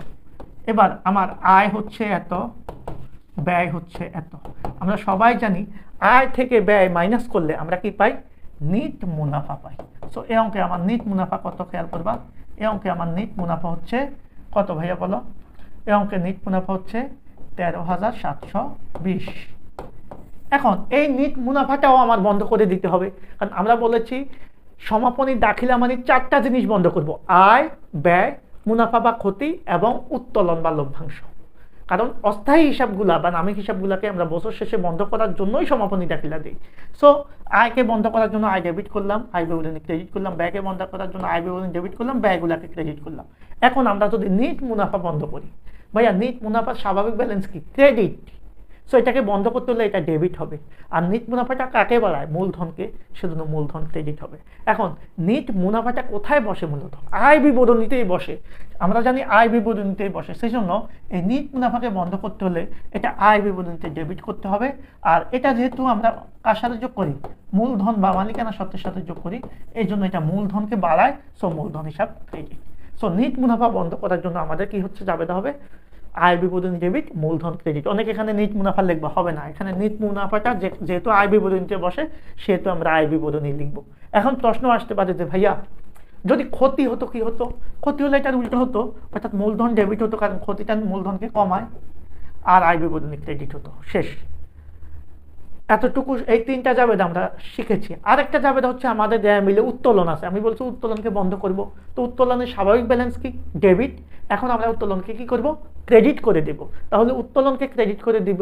আর উত্তোলন কার থেকে কমে? মূলধন থেকে কমে। অর্থাৎ উত্তোলন করলে মালিকানা সত্ত্ব বা মূলধন কমে, সেজন্য মূলধন ডেবিট হবে। অর্থাৎ সর্বশেষ জাবেদা উত্তোলন বন্ধ করার জন্য উত্তোলনকে ক্রেডিট করব, মূলধনকে ডেবিট করব। এটাই হচ্ছে সমাপনী দাখিলা বা সমাপনী জাবেদা। মাথায় রাখবা, এই সমাপনী জাবেদা আমি এখন যেটা শিখালাম, এর বাইরে কোনো সমাপনী দাখিলা তোমরা পরীক্ষায় পাবা না। অর্থাৎ এই চারটা দাখিলাই সর্বোচ্চ থাকতে পারে। একটা হচ্ছে আমরা আয়কে বন্ধ করব, একটা হচ্ছে ব্যয়কে বন্ধ করব, আয় ব্যয়ের পার্থক্য, নিট মুনাফা বা ক্ষতিকে বন্ধ করব, যদি উত্তোলন বা লভ্যাংশ থাকে সেটাকে বন্ধ করব। এটাকেই বলা হয় সমাপনী দাখিলা। তো এরই মাধ্যমে আমরা কি করলাম? এই অধ্যায়ের আমরা দ্বিতীয় যে প্রশ্নটা ছিল, সেই প্রশ্নের তিনটা প্রশ্ন, অর্থাৎ মুনাফা জাতীয় ব্যয়, আমাদের কার্যপত্র সমন্বিত দেয় মিল এবং সমাপনী দাখিলা শেষ করলাম। তো এই একটা ক্লাসে আমি তোমাদের হিসাব বিজ্ঞান প্রথম পত্রের চতুর্থ অধ্যায়ের 3টা প্রশ্ন এবং সপ্তম অধ্যায়ের 2টা প্রশ্ন, টোটাল 5টা প্রশ্ন সলভ করালাম। 100% গ্যারান্টি দিয়ে বলতে পারি এই 5টা প্রশ্ন জাস্ট পরীক্ষার আগে করে যাবা, 100% এখান থেকে কমন পাবা। তো সবাই ভালো থাকবা। ক্লাসটা ভালো লাগলে শেয়ার করো।